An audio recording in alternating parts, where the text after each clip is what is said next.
Hello, everybody, and welcome back to another Fundamentalist Fails. I'm Mark Reed. I'll be your host for the wackiest theist videos on the internet. Yes, you never miss one, because when you miss one, you miss the wackiness. Now, I do apologize. I have been sick over the last week. I was really annoyed. I had to miss a aimbot thing. Well, it's not aimbot. It's his God the a-hole. So I really do apologize. I guess I could have pulled it together. I didn't. I do apologize, and I will have that out next week. So good to see you all. But today is Fundamentalist Fails, and I really love talking to people on other atheist channels, because they really, like, whenever they say, "Hey, you should check out this person," they convinced me to be a Christian. I always find they're just wild. And someone suggested Shimon. Yeah, absolutely hilarious. So that's going to be interesting. I think I might do that next week. But this week we have the incomparable.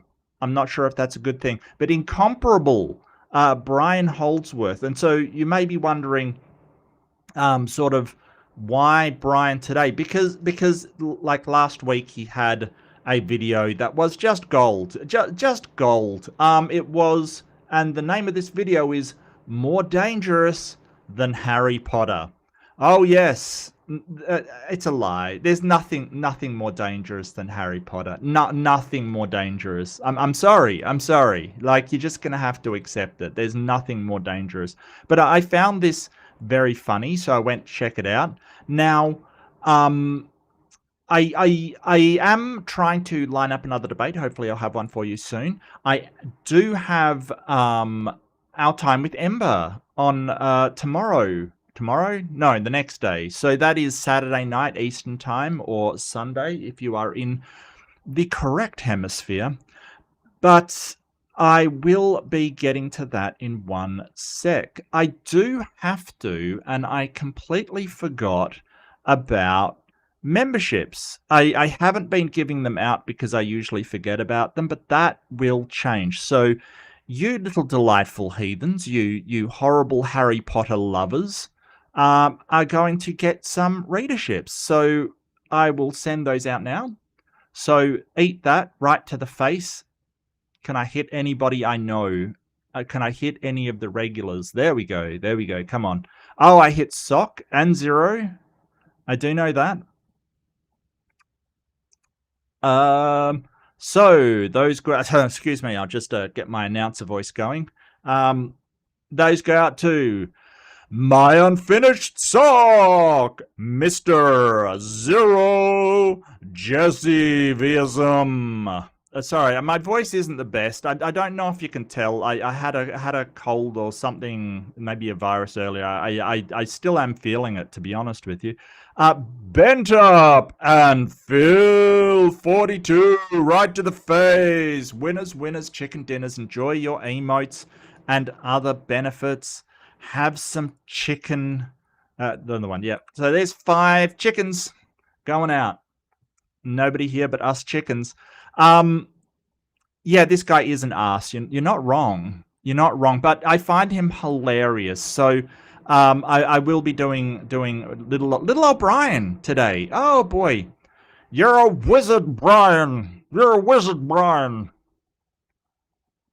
And I'll tell you why. Why does it do that thing? I'll tell you why Brian is a wizard a bit later. It's all gonna be magical and marvelous. It's gonna be magical and marvelous. The wizardry will be real. Just prepare yourselves. But yeah, we have Brian Holdsworth, who is a Catholic, a devout Catholic, a weird devout Catholic, who says some very weird things. And hey, I'm here for the weird. I'm here for it. I gotta be honest with you. I'm here for it. So sit back, relax, have a coffee. If you have a tea, have some weed. I don't really care if it's legal in your country. I'm certainly not promoting illegal things. All right, it's not. No, you must be of age. It has to be legal. It's not legal where I am, but that's okay. Hey, maybe I shouldn't say these things. The government's going to come and take away my hair. It's going to be terrible. But anyway, Brian Holdsworth. Something worse, more dangerous than Harry Potter. You know what? When I first saw this, I'm like, what's more dangerous than Harry Potter? Just about everything, really. Like Harry Potter, it's just like it. It's the most danger that comes from Harry Potter is a book falling off of a shelf and hitting you in the head. That is probably the most dangerous scenario I can see for a Harry Potter book. Maybe if like the police grab one and start beating you with it, maybe. I don't know. But what's more dangerous than Harry Potter? Just about everything, really. I can't think of things much less dangerous than Harry Potter. My hair is a mess. How dare you? How dare you, Robin? How dare you? If you're a serious Christian, you'll... Oh, I am. I'm a serious Christian. Not like those unserious Christians. Not like those unserious, undisciplined, those comical Christians. Yes, those. If you're a serious... Does anybody consider themselves not a serious Christian? I'd like to know. Asking for a friend. I'll eventually encounter the claim that Harry Potter is spiritually dangerous and that the books and the movies or anything to do with them should be avoided. Well, I mean, Chamber of Secrets wasn't the best. I don't know. I mean, is it dangerous? No. Is it a great film? You know what? I do have a soft spot for these films, even though they're not fantastic. I do have a soft spot for them. They're not too bad.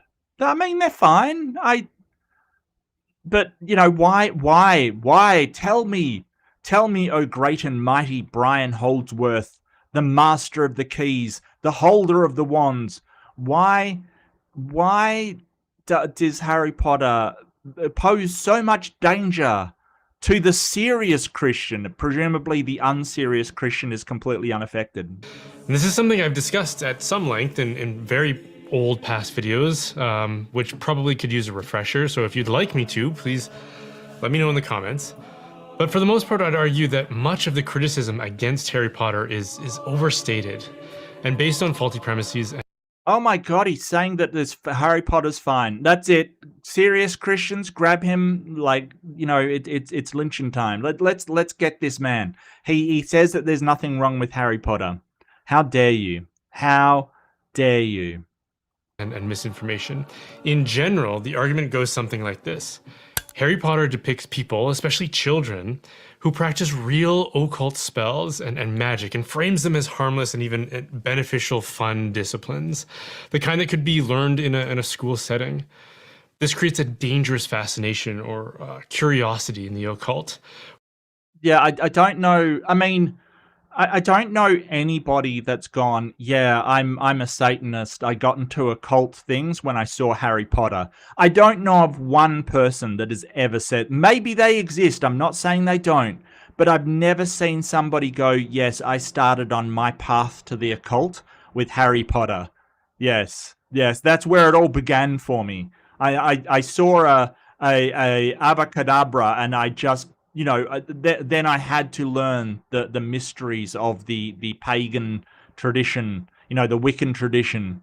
I just heard about Hufflepuff and I was just 100% into occult research. I was whipping out the golden bow and researching spells. I don't know anybody that is going to get drawn into the world of the occult through Harry Potter. Like, it just doesn't fucking happen, okay? It just doesn't happen. Which opens us up to demonic influence. Now, I'll admit, there is something to that. There are problems with Harry Potter, and if a person thought it not worth reading because... What problems are there with Harry Potter? Is it the spells? Is it giving the women agency? Is that the problem?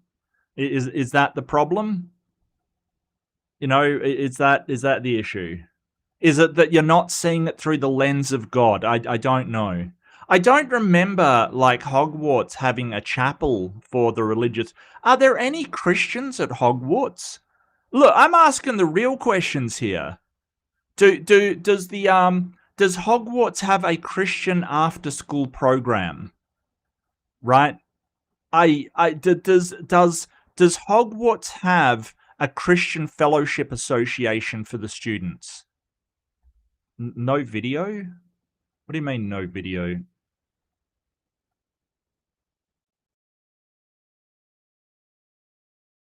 What do you mean no video? I see the video. You're lying. No video, dude. No video? Well, I'm seeing it on the playback. I would disagree. I would strongly disagree. I would strongly disagree. Like, do they have a chapel and a Christian Fellowship Student Association? I don't know.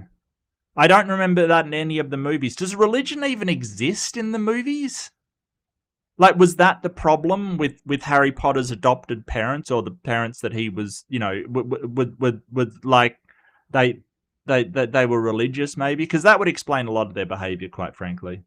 Not me. Okay, that's fine. As of valid concerns, then I wouldn't fault them on it. Where I do get cautious is when people fall into like hyperbolic sentiments about it and convince themselves that the danger is so severe that anybody who reads or enjoys the books is guilty of sinning.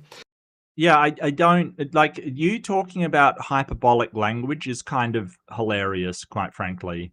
It's kind of hilarious because this man is known for hyperbole that goes beyond the scope of anything known to mere humans. No, no, no, no, no. You must be a wizard to engage in the level of hyperbole Brian Holdsworth does. In that case, I'd want to point out that real occult practices primarily consist in procuring the help of spirits.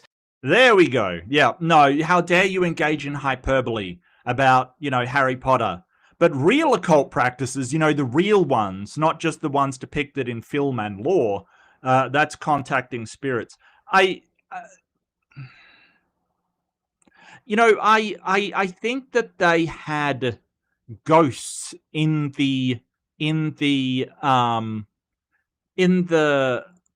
movies, right? They had the ghosts and they had talking pictures. Wasn't there like Nearly Headless Nick, and he was a ghost that lost his head? So is that technically necromancy when he's sitting there going, "Oh, good idea as to this"? Are they contacting a spirit for advice? Atheists have questions. Is that contacting a familiar spirit? Is that necromancy? Is that conjuring the dead? I don't know. To gain knowledge or abilities that give an apparent benefit to the practitioner, when in fact, such a person is only placing themselves under the manipulation of malevolent spirits or demons. This is basically what divination is, inviting spirits to influence your understanding as if they can help you, when in fact, they only want to manipulate or oppress you. Skeptic says, all I could find in Deathly Hallows was Harry carves a cross on a tree. Well, that could have been like X-Men for all you know. I mean, maybe not. Maybe not. And Bible verses are used on graves. Okay, well, then obviously, but like, if you're part of the wizarding world, right, like you're part of the wizarding world of Hogwarts, you can probably do better stuff than God ostensibly can, right? Like, you're going, well, God resurrected somebody from the dead, but headmaster Dumbledore did that last Tuesday. Like, what the hell? I don't, you know what I mean? Like, it ceases to become an all-powerful God when your like homeroom teacher is doing the same stuff, loaves to fishes kind of thing. It's it's kind of a bit like, why should we look up to Jesus when Professor Snape can actually not only produce loaves from fishes but create candy from air? Like, it just loses a bit of the punch of the thing. So I don't know, but I've never seen like Christianity at Hogwarts. Maybe that's their issue with it. Maybe they think that they're a dirty atheist college that denigrates the word of our Lord. I really feel like if there was Christians at Hogwarts, they'd be all aboard with Voldemort. Like, seriously. Like, Voldemort's kind of the Jesus of Hogwarts. I'm going to get myself into trouble. I really will. I really will. That's what real magic is, and it's extremely dangerous and should be avoided at all costs. Oh, yes, real magic. Yes, that's what real magic is. Yeah. Yeah, and I was going to mention that, Jedi. You're not wrong. They did read tea leaves and stuff in that the divination class. Yes, they were reading tea leaves, and so I think that was in I can't remember which one that was in. I think the third one. I can't remember what the third one was. The Prisoner of Azkaban, right? Like they were reading tea leaves and getting, omens and stuff. And I think from memory, Hermione was really, really pissed off because she wasn't very good at it. We don't see Christians because they're all in Slytherin. That doesn't surprise me in the slightest. I swear, like the entire what was the name of the Malfoy family with their sort of white supremacy thing certainly did seem Christian to me. I mean, yeah, the similarities between ice and Death Eaters. The Death Eaters. Weren't they the disciples of Voldemort? Okay, I really dislike this video for making me try to remember Harry Potter lore, but I think the Death Eaters were the cultists of Voldemort. Are you sure you're not thinking of the those flying Soul Eater things, the guards of Azkaban who were, I can't remember the name of them. Somebody help! Send help! I need Harry Potter help. Somebody send a Harry Potter expert. Kelly will be a Harry Potter expert. I know it. And a member for 1 month. Welcome, Kelly. I really hope you're enjoying the content and the emotes, and I really appreciate the support. Just lurking for a few. Hey, girl, you do you. You do you. Absolutely. Dementors, thank you. Thank you. Dementors, yeah, you're thinking of the Dementors. And yes, just like the Dementors, ice sucks the souls out of anybody that they, engage it with. That is true. Yes, absolutely, absolutely. Hell, I'm on the other side of the country, and they suck my soul out from there. It's incredible. I need a. Okay, I'm trying to remember Harry Potter lore. There's a charm, Patronus charm, which makes them retreat. Would somebody please give us a Patronus charm for ice? Okay, maybe it's like democracy and accountability, and ice just flees off the. Anyway, member for 11 months. Thank you so much, Jessica. It's been a wild year. I know, nearly 1 year. Yeah, it's been wild. I was just saying to my wife, this year has felt like 5 years. This cannot have been a year in everything that's happened. It's insane. It's insane. Adam and Eve could have been gifted with the serpent tongue of the Slytherin. Yeah, Parcel Tongue? Was it Parcel Tongue? Damn, I'm having to remember so much lore. I'm with it though. I'm on it. Like, if you help me out, I'm sure I'll get there. Parcel Tongue, right? And it's very unusual for a wizard to be able. Okay. Okay, so we know because Adam and Eve could talk to snakes, we know they were not only Slytherin, but they were also Parseltongue, which is related to the Lord Voldemort. Adam and Eve opened the Chamber of Secrets. Confirmed. Confirmed. Confirmed. I'm all on board. I'm all on board. We're all pagan demons? Well, I mean, equal lux day, equal day and night. Oh, okay, that's cool.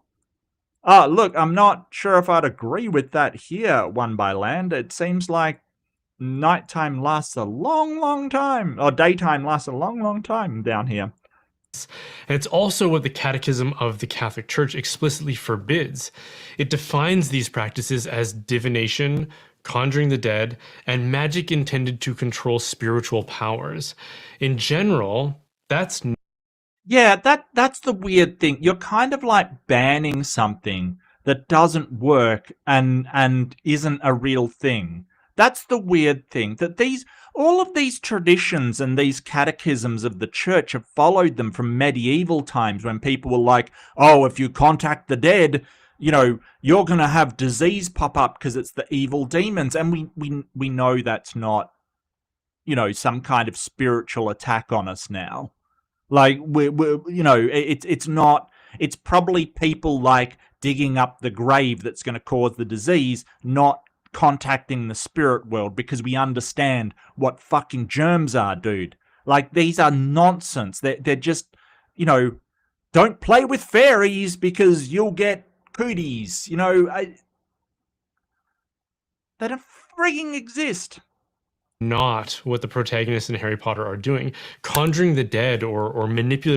You know what? He's talking too slow. I'm sorry, people. I've just realized he's on a incredibly slow speed. Curses are depicted in the books, but yeah, so that's the mark of the Death Eaters, who were cultists kind of thing for the Lord Voldemort. I want to say for the he who should not be named. So that's kind of like that. Look, honestly, the cultists, the Death Eaters of Lord Voldemort, is the closest they kind of have for a religion in Harry Potter. It is kind of the closest thing they have as a religion, because they're like fanatics that believe that he is like I don't know, like a prophet maybe. Kelly, thank you so much. You are amazing. I salute you. I will warm my throat up. La la la la la. Sorry, I will do it. I will do it. Oh, you got one by land? Well done. Good hit. Good hit. Any other good hits in here? Yeah, some good hits. Yeah, I like it. So that goes out to 1 by land, 2 by sea, if you are an sea, run if by 3 by air. I don't. 1 by land, 2 by sea, 3 by air is what I'm gonna say. David Schneider? David Schneid? Okay, Hamoud FPS, Druzilla 86, Axel Ignite, or is it Axel Ignite? Okay, is that Axel Ignite?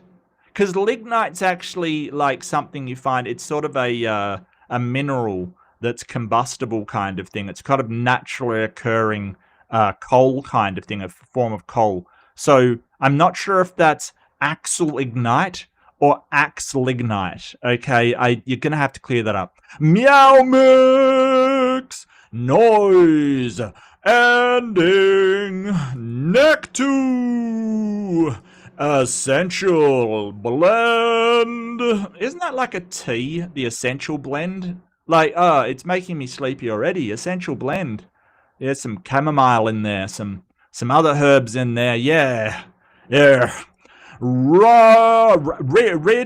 CP, Redek P. Okay, Red Dekpa. I know I pronounced that wrong. It's probably Redek P. Okay, but I'm gonna say that it's Red Dekpa. All right, just. Look, I try to ignore the numbers. I really hate that YouTube's making us use our you know, the thingo. Oh, absolutely. I love that sentiment, Kelly. I absolutely adore that sentiment. But winners, chicken dinners, winners, all of you. Thank you so much.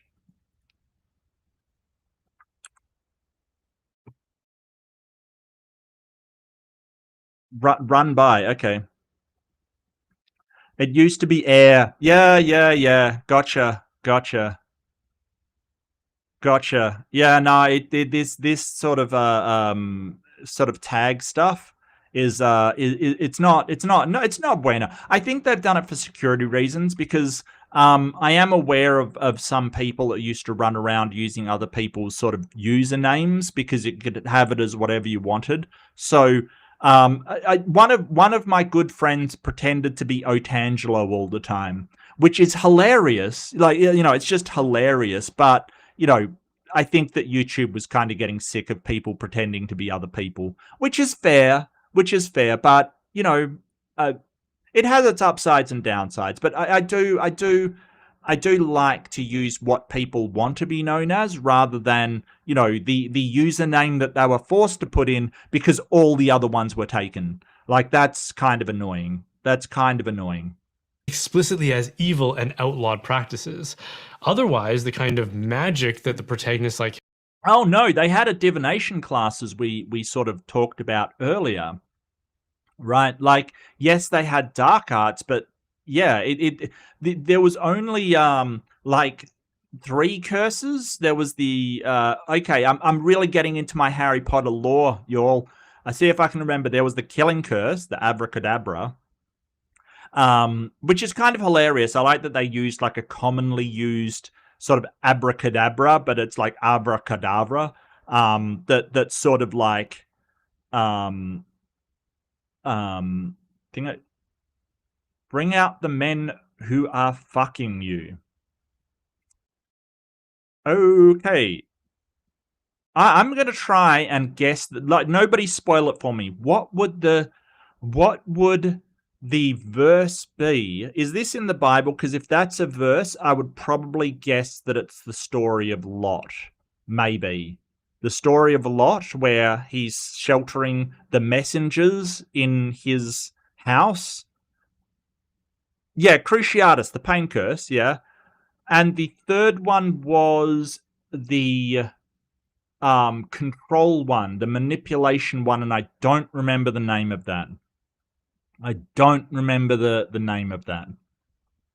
Abracadabra is Aramaic. Yeah, I heard that. Am I right about the verse in the Bible? That is, was that in the Millennium movie? Wow, the shade. I heard from a very unreputable source that was the best documentary of all time. I heard. Okay, it was her husband saying it, but that's AC. That's air conditioning.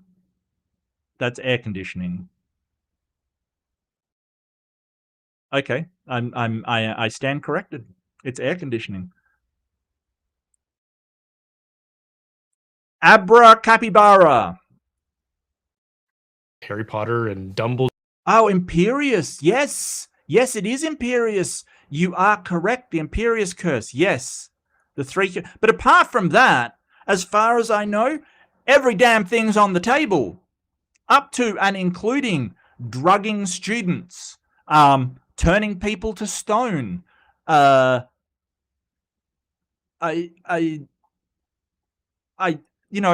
else do they do in there that's incredibly questionable? Manipulating time with no regard for paradoxes at all. What else do they do that's pretty horrible? You're not wrong. I mean, you're not wrong. I mean, I feel like Abra and Kadabra, they're kind of in the lazy period of Pokemon where they're like, oh, it's Abra, and then it evolves to Kadabra. Well, what does it evolve into then? Abracadabra. Well done. Oh, it's Alakazam. You're right. Alakazam. I don't know. I feel like there was a lazy period of Pokemon where they really, really didn't. But I did like that they sort of, Copacabana.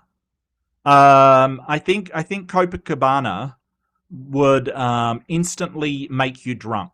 I think that's basically what happens. Like, it just makes you incredibly inebriated, just instantly, just instantly. Oh, yeah, Joshua. Okay, all good. Bring out the men who are going into. Wow. Okay.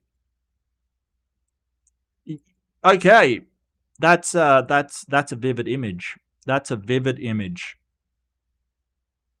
door practice in the stories is something more like harnessing of elemental forces, like the Force in Star Wars, that in the case of Harry Potter shoot from the tips of their wands, which is not real. There's no such occult practice, and the so-called spells they use to produce those effects. Are you saying wands aren't real, sir? Are you saying wands aren't real? I will have you know that wands are important in tarot. So they obviously have some kind of mystical power, because you were showing tarot cards when you were talking about real magic. There's wands, there's cups, there's swords, knives, swords, blades, something like that. Swords, I think. And there is... I want to say staffs, but that's wands. Swords, cups, knives, or swords. No, swords, cups, wands, and some... What's the fourth one of tarot? Dang, I have... you know what? It's really sad that I know more about Harry Potter now than I do about tarot. That's wild. That's wild. Pentacles. Yes, pentacles. Pentacles was the answer. Yes, thank you. Thank you. Pentacles. So if magic is real, then wands are a thing, because wands are in tarot, and you showed tarot when you talked about real magic. Who would win out of Merlin, Gandalf, Obi-Wan Kenobi, or Dumbledore? You know what? I gotta say, I hate to break it to you. I'm leaning towards Gandalf, just because Gandalf is like the Middle-earth version of a demigod. Okay, he is a Maya, so he is basically a demigod. That's why, you know, of all of those people, only one of those people have died and returned to life. I mean, if Jesus was in there as well, then we'd have to have another discussion, right? But Gandalf did die and was returned to life because he is a demigod. I rest my case. Are similarly not real or associated with anything actually occult. I know some people, including even Catholic exorcists, have confidently made this claim, but they're unfortunately misinformed. The phrases used as spells in Harry Potter are just Latin words that describe the effect they are meant to produce. For example... Yeah, he's not wrong. He's not wrong, except for abracadabra, of course, except for that one. You know, like, it's sort of like they just lazily went, well, just say something in Latin and that's a spell kind of thing. Merlin was the only one who may have been a real person. You're not wrong, Victoria. You're not wrong. But, you know, we don't credit with being a real person, because we really have very little, you know, I mean, we have Arthurian legends, but we don't know for sure. We have no idea. Does that mean there wasn't a person called Arthur who was king or tribal chieftain at some point? Probably. But it would in no way resemble the Arthur of the story, much like Jesus. Nah, get out of here. No, he did not. He was still dead, Jedi. He was still dead. And I don't care if you try and retcon, oh, Qui-Gon discovered this. No, he was still dead, okay? He didn't return. He was dead. He was a Force ghost. He didn't come back to life, all right? That's not a resurrection. That's a haunting, all right? Like, no, get out of here. Get out of here. No, absolutely not. I refuse to pay that one. And sir, I'm gonna have to bonk you, all right? Like, seriously, you don't get to say that and then walk away. I'm sorry, you don't. No, absolutely not. Absolutely not. Was there an actual Holy Grail? What, the cup that caught the blood of Jesus? No.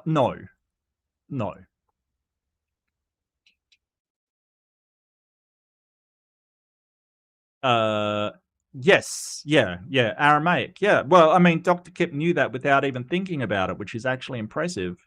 Let the thing be destroyed. Wow, okay.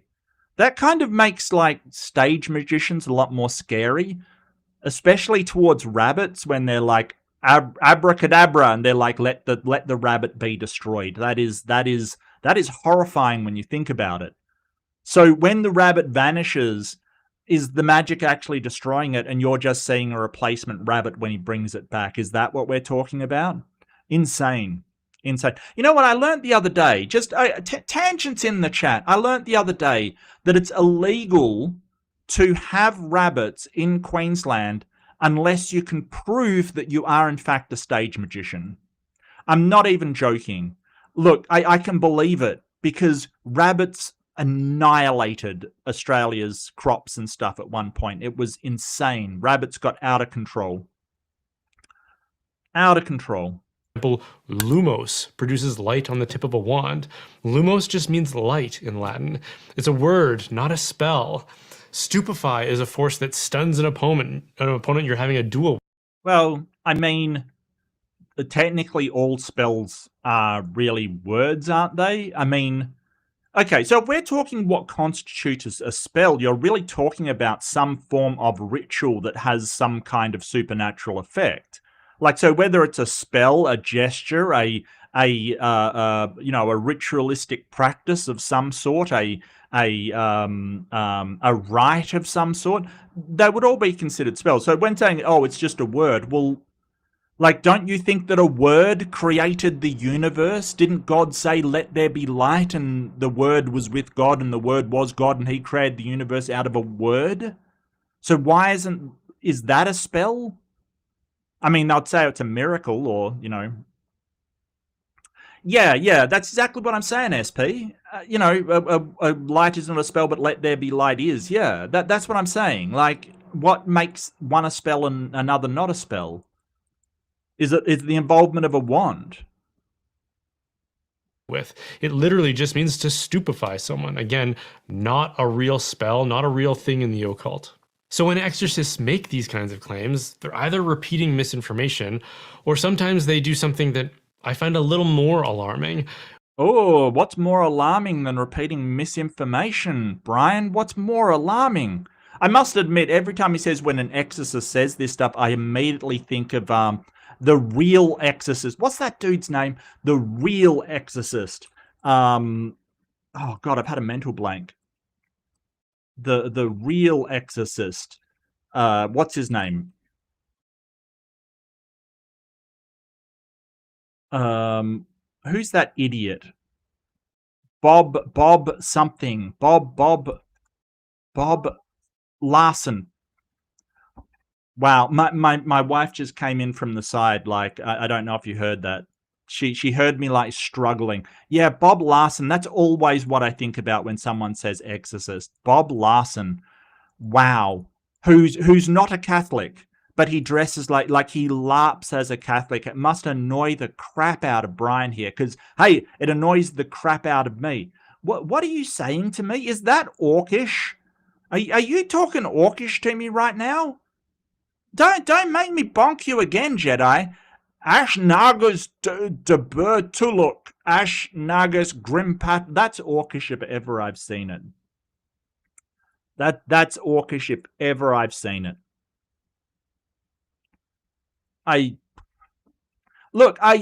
Bob Larson cracks me up. Look, I'll put on my list. I got to get some more Bob Larson for Fundamentalist fails, because the guy is just ridiculous.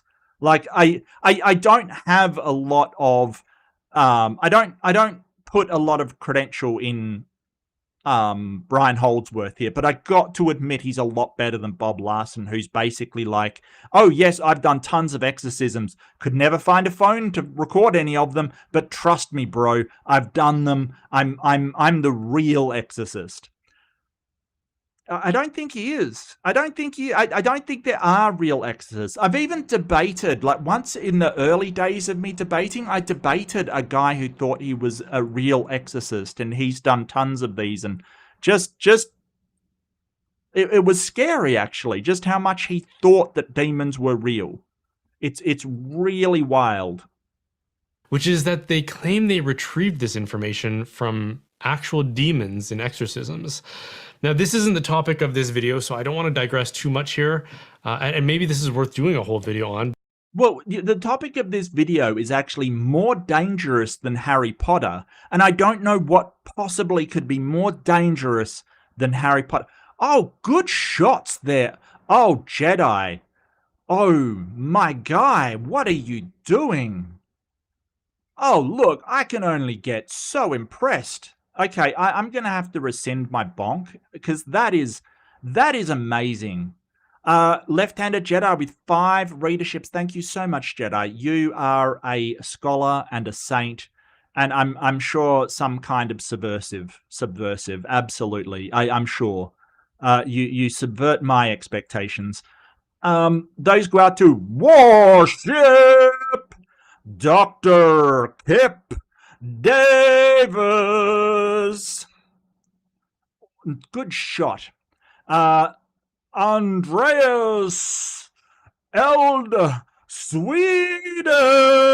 Wow, the Swedish. Love the Swedish. Awesome people, the Swedish. You know, I've never really met a Swedish person I've absolutely disliked. Maybe one or two, but I've met tons of Swedish people. They're all pretty awesome. They could chill out a bit, but pretty awesome. Sophia Tal, Generation Q. Winners, chicken dinners, and Jedi. I so appreciate it, you absolute hero. You keep the channel running. You keep my heart intact. You are a winner, an absolute winner. Does he though? Does he? Because he claims all kinds of supernatural stuff that are not on video. Yes, he's got people freaking out. That is not supernatural stuff. You know, I can go down to the middle of the city where they're like doing crack and see people freaking out. If that's what I want to see. I want to see the supernatural stuff he claims happens. What about the... Don't you hassle the Swedish chef, all right? He is a national treasure, all right?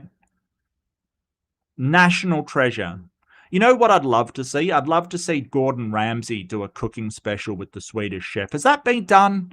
Look, you can have that idea for free, Gordon Ramsay. Do a collab with the Swedish chef. Work. I mean, I am aware that the Swedish chef is horrendously, probably offensive to Swedish people, but never mind. Never mind. But the whole phenomenon of exorcists disclosing every detail of sensational exorcisms, something that we should be far more cautious about than some. Why? Why cautious about? If they're, you know, showing the details of exorcism, why would you be cautious about that? Like, is this something like, well, if you tell everybody, they're going to pretend to be, like, what's the reasoning there? Some of us are about children's literature. And this is for a few reasons. One, as a general prudential rule of thumb, exorcists are supposed to be as discreet as possible in their role, with some dioceses going so far as to insist that their identity as an exorcist be unknown and anonymous to the public. Why?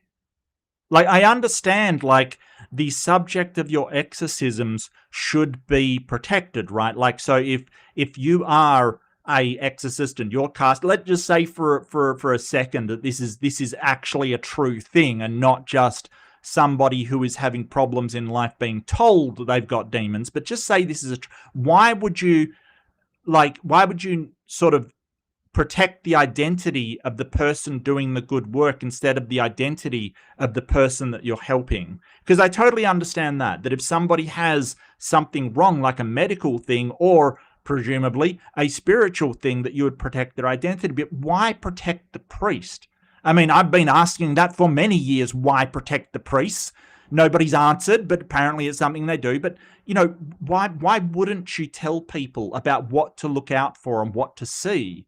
I don't understand that chain of logic. I do not understand that if there are these influences and you do have some sort of methodology for addressing them, why you wouldn't share that with people. Like, I understand that people should not attempt it themselves or whatever, but quite frankly, I think the experts shouldn't attempt it themselves. I think that they should have to demonstrate its efficacy like any other remedy or any other medical intervention. If you say that, hey, you can cure exorcism, you've got to show it. So I find it really weird that you're saying, hey, don't even ask what these people are doing. No, if there's one thing that I am completely sure about, considering the last, I don't know, 5 to 20 years, is that you have to have oversight on people in positions of authority. If there is anything I have learnt over the last 20 years, is that you cannot have authorities doing secret things in back rooms, all right? Like, it is not a recipe for a fun time. I'll just say that right now. I like the Swedish Chef. I like the Swedish Chef. I like the Swedish Chef. I think the Swedish Chef is cool. I don't know about that, Archer. I don't watch a ton of cooking shows. I don't watch a ton of cooking shows.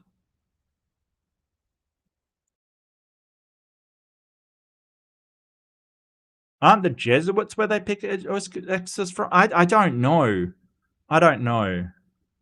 But it's kind of just weird. I've looked into, I mean, the Catholic exorcisms are ones where they're never granted anymore because they've had some really bad episodes because part of it, as mentioned in the New Testament, is fasting and sort of denying water to people. And there's been some horrible incidents with people, being harmed or dying from this process. And so we don't usually like allow people to do that, what the Catholics do, and they never approve it these days because it is inherently dangerous, the procedure that they're using. I think they can approve it, but they rarely do. There was that whole some poor German girl. It was what the exorcism Emily Rose was based upon. Some poor German girl died as a result of a Catholic exorcism, and basically she just had neurological epilepsy. Like, so it wasn't sort of a physical one, it was just in her neurology, and it was so sad because there was nothing wrong with her, and they sort of, were convinced it was a demon. It wasn't. And there are a few reasons for this, including avoiding an unhealthy fascination in the demonic, to protect the privacy of individuals involved in their cases. An unhealthy fascination in the demonic. Is that opposed to a healthy fascination in the demonic? Is that like playing Chaos in Warhammer? Is that a healthy fascination with the demonic? When you're going, yeah, I got to get some Slanesh miniatures down. Look, my Warhammer bros, they'll understand what I'm talking about. But, this is a thing. It's, what's an unhealthy fascination with it? I get you. If you think these things are real, and don't forget that one of the main predictors, one of the primary predictors of bad mental health in young people is a belief that demons are real. Okay, that is one of the predictors that we have that influence whether a person will have mental health issues. Because when you start to believe in things that are not real and you cannot show to be real, then you have all kinds of problems, right? Your thinking is, these things are attacking me, instead of, my thoughts are distorted, I need to get professional help.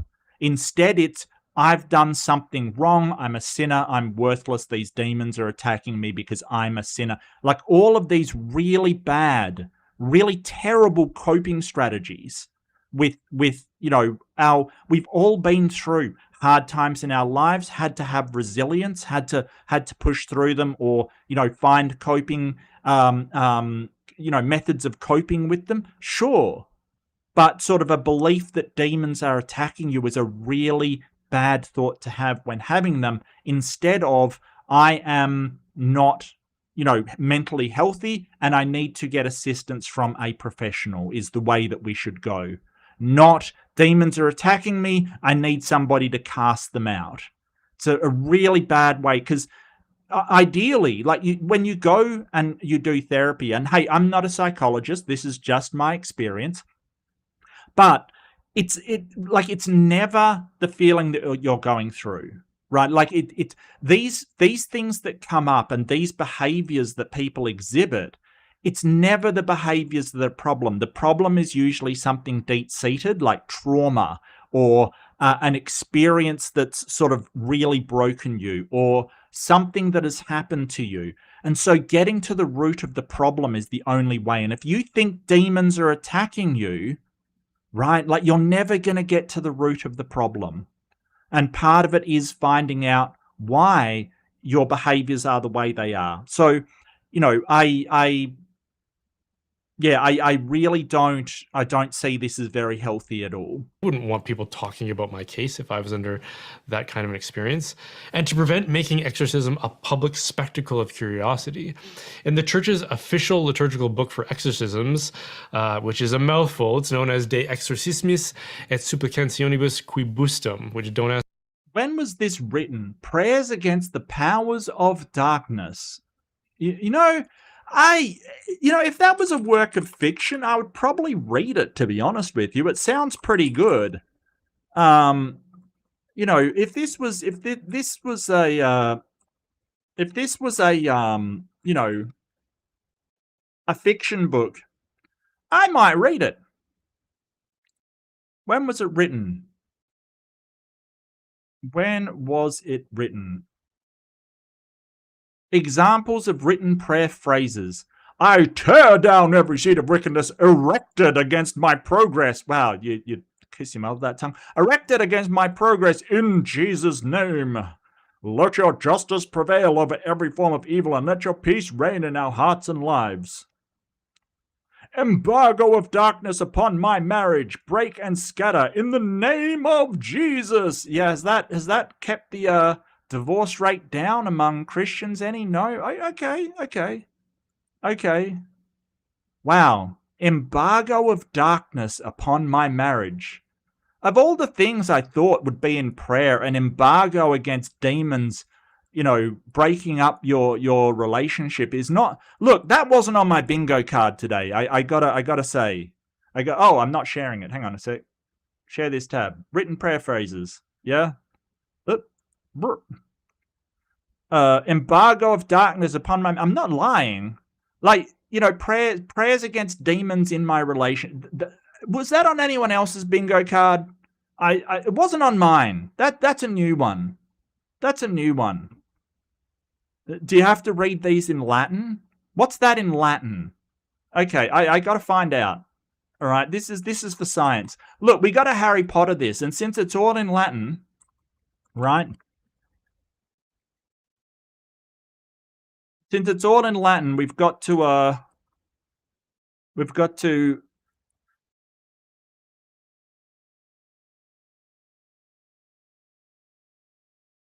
Wow, that is. Did anybody hear that, or am I not sharing my sound? Hang on a second. I'll stop sharing. I'll share again, and I'll make sure I've got the sound up.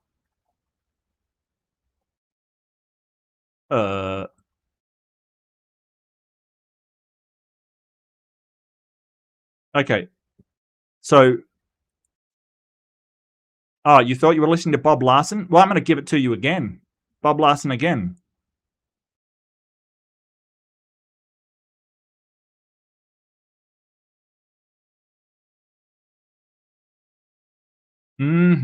Absolutely. Okay. So let's say, that sounds very, very mystical, but I bet you could write anything, in Latin that will sound mystical. So I'm going to put, may you devils stop suckling on the nipples of my righteousness. Desinite, O demons, papillas justitiae miae suggere. Now that is an exorcism quote. That is one that'll work. That is 100% will work. You know, that is an exorcism if ever I've heard one. Absolutely. I'm sold. I should produce my own book. Prayers Against the Powers of Stupidity. Absolutely. Oh, please save me from the dumbness of the Catholic Church. Look, I'm just going to say this once. I agree with Dr. Kip. I think that is the scholarly consensus, and I usually just go with the scholarly consensus because, unlike Dr. Kip, I'm not a biblical scholar. So I generally go with the consensus of scholars. Me to repeat. It explicitly warns priests not to believe or repeat sensational claims made during the rite. It also tells them not to engage in irrelevant dialogue with the demons. What's relevant dialogue with the demons? Like, why are you here? Who sent you? What you up to next Thursday? What level of hell are you from? I don't know what's the relevant dialogue. Can you give me an example of relevant dialogue? So what is relevant dialogue with a marauding demon? I have questions, Brian. Only questions they're allowed to ask are those relevant to this specific case, as in, what are the names of the demons? How many are there? How long have they oppressed the victim, etc.? Oh, there we go. How long have they... Excuse me, sir, how long have you been inhabiting this person's body? Is it well appointed? Does it have lots of pictures? Does it have a southward facing view? How much would this body retail for, you know, if I put it on the open market? Exactly. You know, this kind of stuff. You've got to know. You've got to know. Interrogating them about pop culture is not on that list. Do you watch Harry Potter? Do you think that the curses are accurate? Is watching Harry Potter sinful? Do you have any Harry Potter fans down there in wherever you're from, whichever layer of hell you happen to be from? In general, the overarching theme is, again, discretion. So when priests disclose intimate details about particular cases...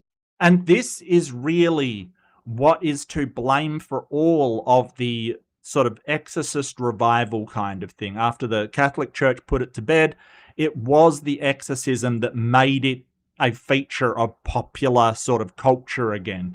And it wasn't supposed to. It's just a horror movie. It really has no bearing on it. But it really did bring it to mind again, which is a shame.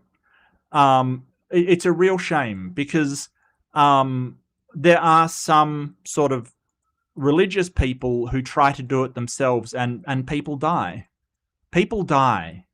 And it's not right. Like, you should not be looking for a spiritual explanation to all of this thing. To appease the curiosity of a podcast audience, I immediately become a little bit cautious about that. But when they also start to claim that the reason they know Harry Potter is evil is because some demon told them that the spells in the books are real, I can't help but think this is exactly...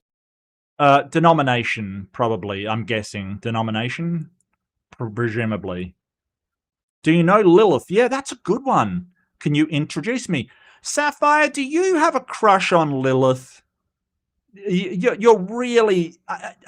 Look, I know we all want a tiefling child. I know that because I said it the other day on Ember's stream. I was like, yeah, I want a child that's a tiefling. All right, it was mostly because of the succubus, but hey, I get you. I'm right on there with you. But, you know, I feel like you've got a bit of a, you know, a Lilith fascination. Look, I don't blame you. I don't blame you. The kind of thing that the rite warns against. And what's more, St. Thomas and the whole tradition of the church tell us that demons are liars by nature. Why would we take anything they disclose as if it's reliable information? Some might say that the exorcism... Well, okay, so I cannot neither confirm or deny the veracity that demons are liars because I've never met a demon. I've never had any experience with a demon. I've never had a message from a demon. A demon's never contacted me. But it's incredible how many people telling me about demons are liars, that, aren't telling the truth about stuff. So, I mean, if you really think Bob Larson is telling the truth about his stuff, I don't know what to tell you. So I don't know if demons are liars or not. I don't think demons are real, because I've never met one to confirm or deny that. But I do know that a lot of people telling me about demons have been liars. I don't know if Brian Holdsworth is one or not. I have no idea. He seems to be so invested with the church. He may just be a true believer. I've got no idea. But, I would like to test that. I really would. But, first we've got to produce the thing that's apparently lying. This exerts an authority over the demon, which is why we can rely on the information extracted from those exchanges. But if that's true, and it is true to a certain degree, but if it's true to that degree, then why does the rite of exorcism explicitly warn against dialoguing with the demons? Maybe they just, they've got a lisp. They're just difficult to talk to. Maybe they're just like, author bros that just hassle you all the time. Maybe they make you feel insecure. Maybe they hassle your haircut.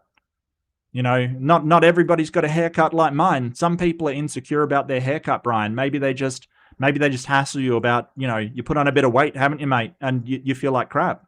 Maybe that's why. Maybe because they do tell the truth. Those pants that make your ass look fat, mate. And then, what are you going to do? You're a mess. I know I would be, sure. Look, it probably is that you shouldn't dialogue with these people who you think are demon-possessed, because they will actually tell you that they're not demon-possessed, right? And it's a problem, because if they're saying, hey, I'm not demon-possessed, well, that's something a demon would say. Yeah.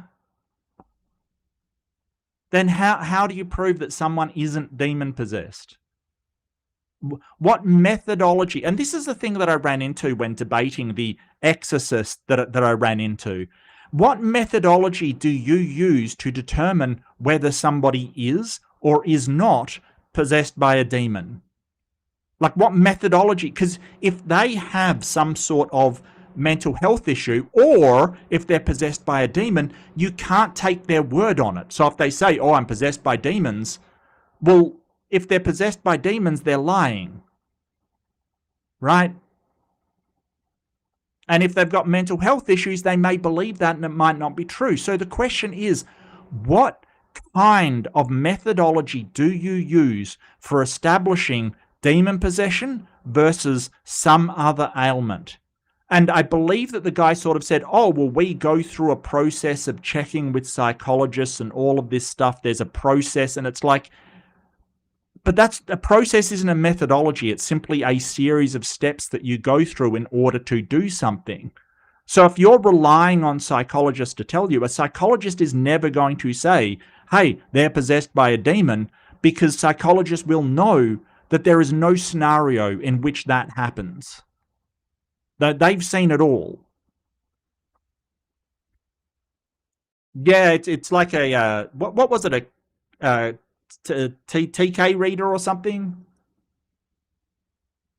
The reason is because they will still lie and deceive and exploit anything in our vulnerable human nature. At the end of the day, moral theology and church teaching is not based on the supposed testimony of demons in their conversation with exorcists. That doesn't mean you can't accept it as credible for your own personal prudential application, but it does mean you can't impose that binding expectation on your fellow Christians. The only thing that is binding on your fellow Catholics is scripture, tradition, and the magisterium. So scripture, tradition, and the magisterium. So that's basically, like, they don't follow... When I say they don't follow scripture exclusively, they don't follow the Old Testament scripture. They think that, hey, and I think it was Ember that was doing a fantastic thing on this. The Paulian, no, it was Chris Mallard on the morning show. Fantastic thing about how Paul sort of came in and disagreed with Jesus, and Christians just accepted it. So they don't even really follow the teachings of Jesus sometimes. And I'm talking about the Catholics. Right? Like, it is... So and they sort of say the scripture and the church, the magisterium. So what the church says. And what the church has said has changed so vastly over the years as they try to catch up with mainstream morality in our society, because a lot of the stuff they did was absolutely atrocious. Magisterium? Magisterium sounds occultish? I believe that's just sort of the leadership of the Catholic Church, I think. Like, it includes the papacy and all the bishops and all the archbishops and things like that, I think. Let me look it up. Teaching authority, yes, especially of the Roman Catholic Church. So it's sort of the teachers. It's the body of bishops headed by the Pope with the assistance of the Holy Spirit. Okay, settle down. Yeah, so it's kind of the authority of the papacy and the clergy, like the upper level clergy, to teach people what the Bible means. So Protestants moved away from that kind of thing when they're like, well, you interpret your own Bible, you read the Bible yourself. Catholics are still in this mindset of you go to the sermons and the priest, the magisterium, tells you what the message of the Bible is. But with all of that said, I don't fault people for wanting to be cautious about stories like Harry Potter and for avoiding them. At the end of the day, there's no obligation to read the books. So by avoiding them, you aren't doing anything wrong. Again, unless you're placing that expectation on others as if they sin for not doing as you do. But that's what got me thinking about something else that I've come to believe is much worse than... Oh, much worse than Harry Potter? You take that back, Potter. Enjoying Harry Potter books. You take that back, Potter. What could possibly be worse than Harry Potter? Like I said, my first thought as an atheist is, well, just about anything, because it's completely innocuous. Like, it doesn't really do any harm. I mean, the writer may do some harm, don't get me wrong, but the books they're just books. They're just fiction. They're a work of fiction. They appeal because of the I think it is because of the sort of juxtaposition between a fantasy environment and sort of the realism of a boarding school environment where children go to school. I really think that that brings their popularity. But there's all kinds of fiction, and there's nothing dangerous about fiction unless you think it's real. And then it is a danger, right? Like, if you start to think that, John Wick is real, it's out there, it happened at some point, that's a problem, right? That is a problem, because you will have a distorted view of reality. If you think that, oh, there was a worldwide flood, that's a problem. It's a story. There's nothing real about it. Like, that's a problem. Whenever we're looking at these works of fiction, a lot of them tell us about the culture at the time. So, John Wick is telling us about culture. A lot of movies are telling us, but, Harry Potter is telling us about culture, and it's interwoven with certain things that are relevant to the culture of the time. Like, for instance, the whole dynamic between the Malfoys and Weasleys, right? Weasleys is a class dynamic, right? You've got the working class versus the upper class dynamic. There's the juxtaposition between Hermione sort of being a non-pure blood versus the Malfoys, which is sort of a commentary on sort of race relations, like why sort of some people go, well, this is only this race can do this thing, which is absolute nonsense. So movies just reflect the culture at the time, and art reflects the culture at the time, which movies squarely fall into. But so they're interesting, and they make statements upon the zeitgeist of the time, like the spirit of the time, or the way that culture is forming around things. But we must never confuse it with actual events happening. Weasleys, yep. Because Harry Potter is just stories about magic. Yes. But virtually everyone today is practicing a form of a very reckless magic that I'm practicing magic. How? What is this magical thing that I'm doing? Is there a wand up my ass? What are you talking about? Like, I don't get this. We're all doing magic. Why do I feel like this magic is going to be something so mundane? Like it's going to be like, well, every time you blow your nose, that's kind of magical. Like, what are we talking about here? And everybody's doing this magic. Is it childbirth? Is it the magic of science?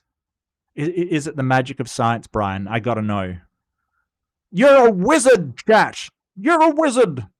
We're all doing it. is far worse, and they don't. Is it the magic of sex? Please tell me, because I don't think we're all doing it. I think that some people aren't. I think that some people would like to be, but not all of us. You know, what are you talking about? Even really realize it. So to explain this convincingly, I have to start by trying to break the spell that most of us are under, including myself. Because are we going to use a Latin phrase? Spellius brachium. We're all under a spell. We're all under a spell. Is that going to be maybe like the spell of rationalism, of rational thinking? The spell of being reasonable and rational. The spell of using scientific methodology as the most reliable way to find the truth.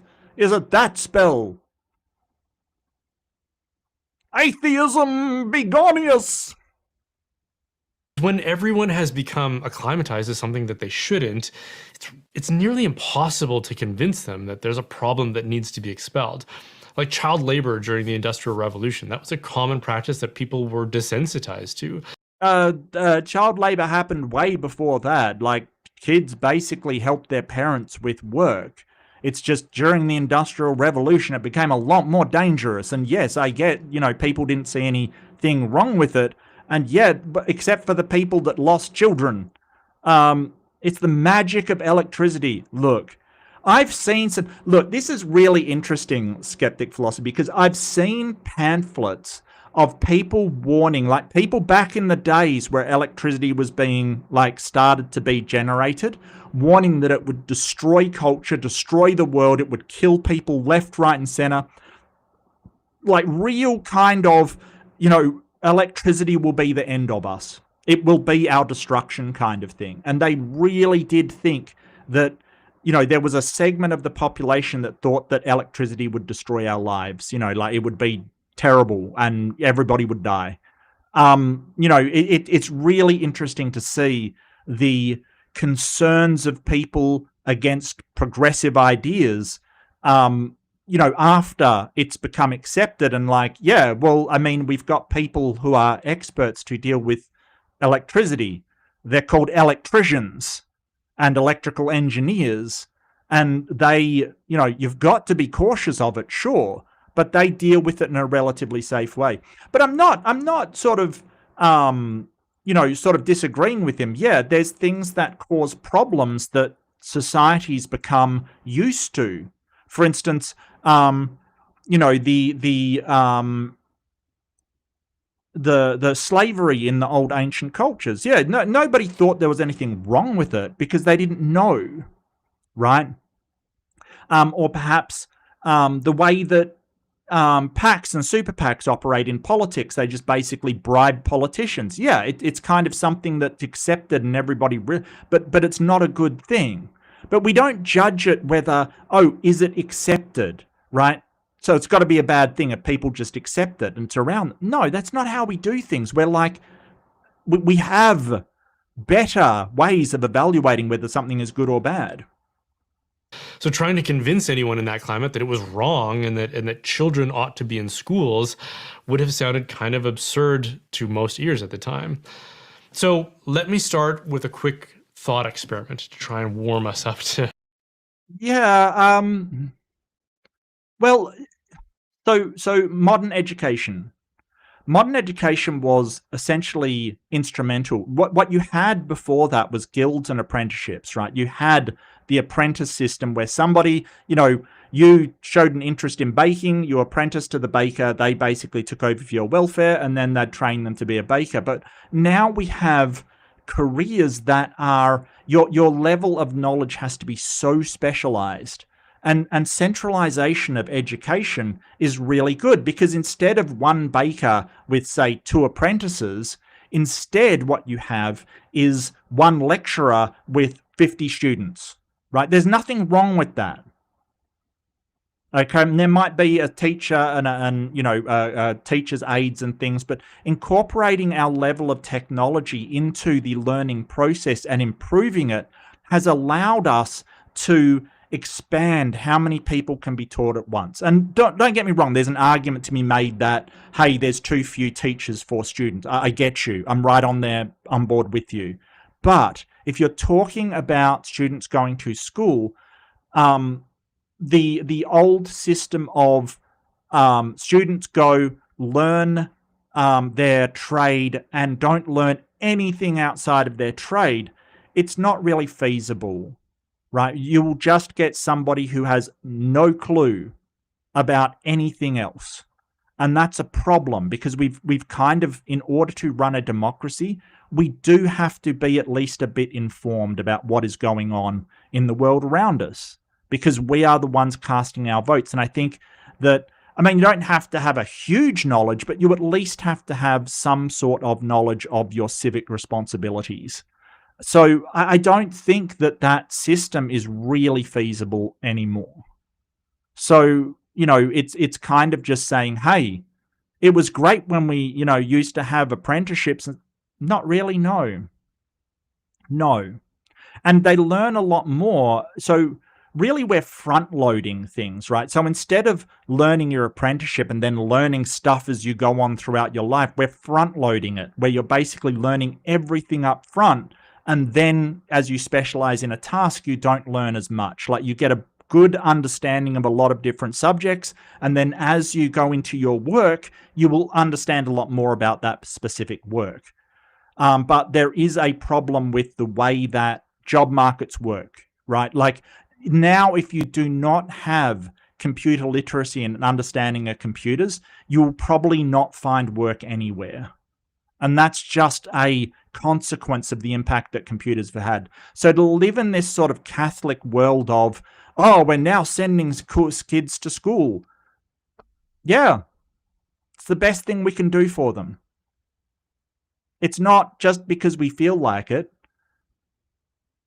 But he's sort of saying, hey, we didn't know it was wrong until someone sort of figured it out. Yeah. So what? Yeah. Because it did come from those days of the apprenticeship where you worked as a child learning your trade or your whatever, but that won't work anymore. And yeah, some opportunistic people put children into machines, basically. They had to clear out the machines. And yeah, after a few, injuries and stuff, we went, no. But it wasn't the people hiring the kids to do that. It was the parents. Where we're going to go here. What would happen if you were left alone in a quiet room with nothing to do? You know what? I've thought about this, actually. I have thought about this. What if you were thrown into prison with nothing to do and nothing to... I would probably make my own games in some way, or find something to do. You know what I mean? Like, I would probably occupy myself. I would probably think about stuff a lot. I would probably think up stories a lot, is probably what I would do. Either that or come up with some way of creating a game that I could occupy my mind. Humans don't do very well with doing nothing with their minds for extended periods of time. It just doesn't really suit us well. We really are pattern-seeking creatures. We really are. And so we do seek out those patterns. I don't know. Like, maybe right now, let's say you turned off anything that's making sensations, anything stimulating, and then sat down in a chair by yourself in a quiet room for like an hour. Would you enjoy that? Okay, so you've just described meditation. right? You've just described meditation. That is literally meditation. So meditation, I mean, I haven't got a lot into it. Occasionally I do. I must admit, I did used to have more of a routine when it comes to meditation. But to me, meditation is just sort of letting everything go and letting thoughts go as they come into your head. Like not dwelling on anything, just having a calm mind that when something comes up, it just goes out again. Like he's really just talking about meditation. Could I meditate for an hour? Probably not. Like that probably not. But there are people that definitely do meditate for an hour easily. So it is definitely something, if you practice it, you can do, is just sort of sit there and the thoughts that come into your head, you just let them go out of your head. There's some visualization exercises that people do as well. I don't find them as useful, but there's things you can do, but really you're just sort of, to sort of turn off all stimuli is very difficult. Like, because even if you're in that room, you still have stimulus coming in. You still have the feel of the cushions. You still have, shapes in front of you. It's very hard to do that. I might recommend an isolation bath, one of those chambers that you go into with salt that you just float in and, there's no light. Maybe that's what he's after. Hello, time travelers. So glad you can join us. Today we are investigating what's worse than Harry Potter. What is worse than Harry Potter? And you're not allowed to say Nick Suter, okay? Like, please. What's worse than Harry Potter? I will take bets in the chat. I'm lying. I won't take bets, but I will take interest in the chat of what you think it is. Yep, thank you so much for your raid, Nick. You're amazing. Welcome to the Time Travelers. We are going back in time to the days of Harry Potter to see something worse.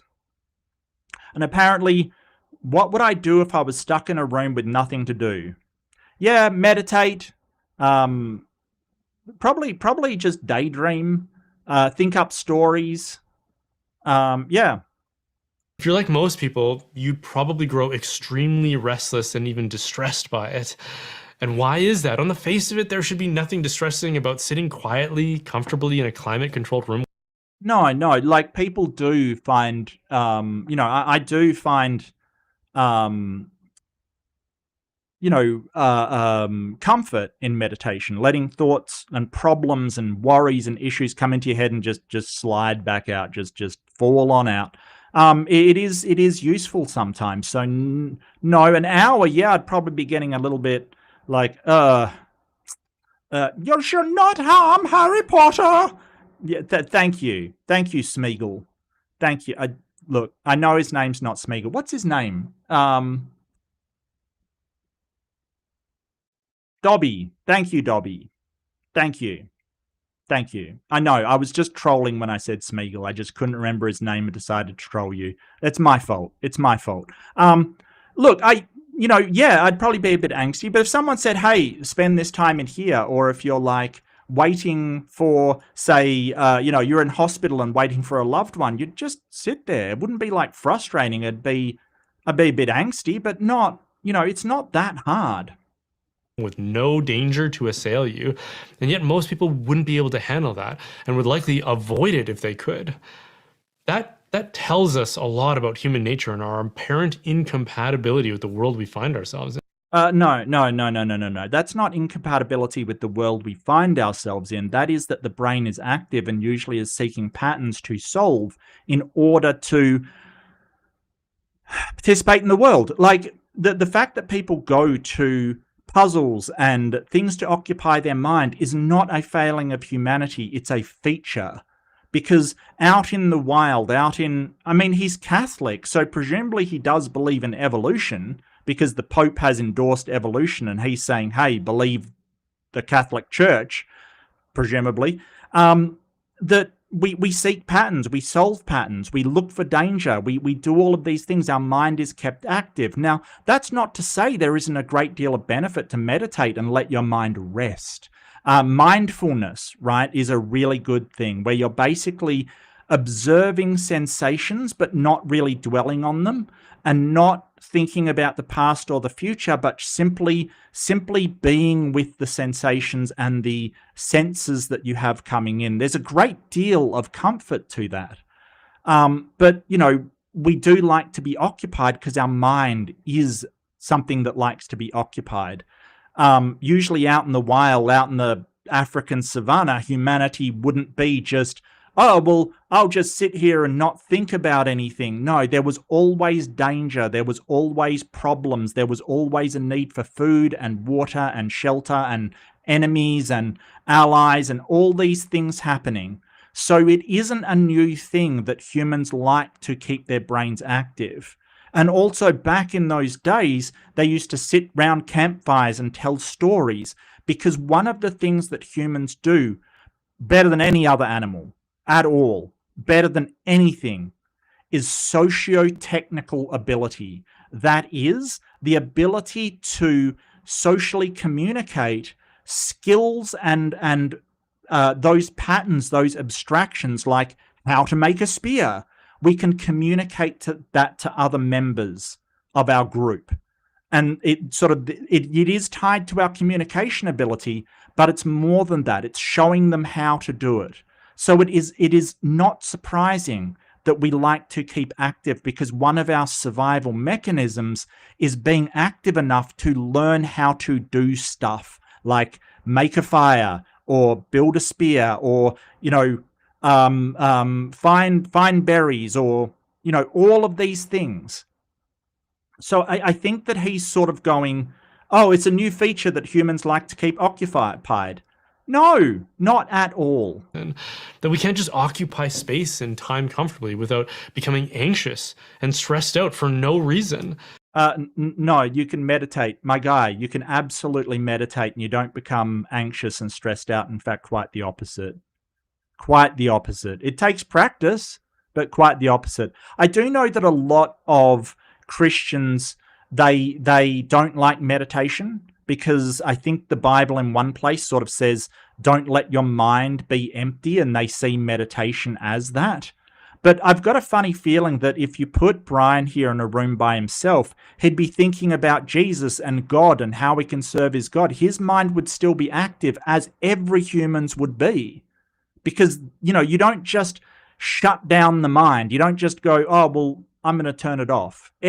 All the time we have something coming in. Meditation basically allows you to not dwell on any thought, but I don't think it actually stops your brain. It's just a thing that happens. Like, I've had several pet dogs in my life, and they didn't have that problem. How do you know? Did they tell you? Did they tell you? Did your dog say, you know what, I thought I'd be bored sitting here, but you know what, I'm really interested?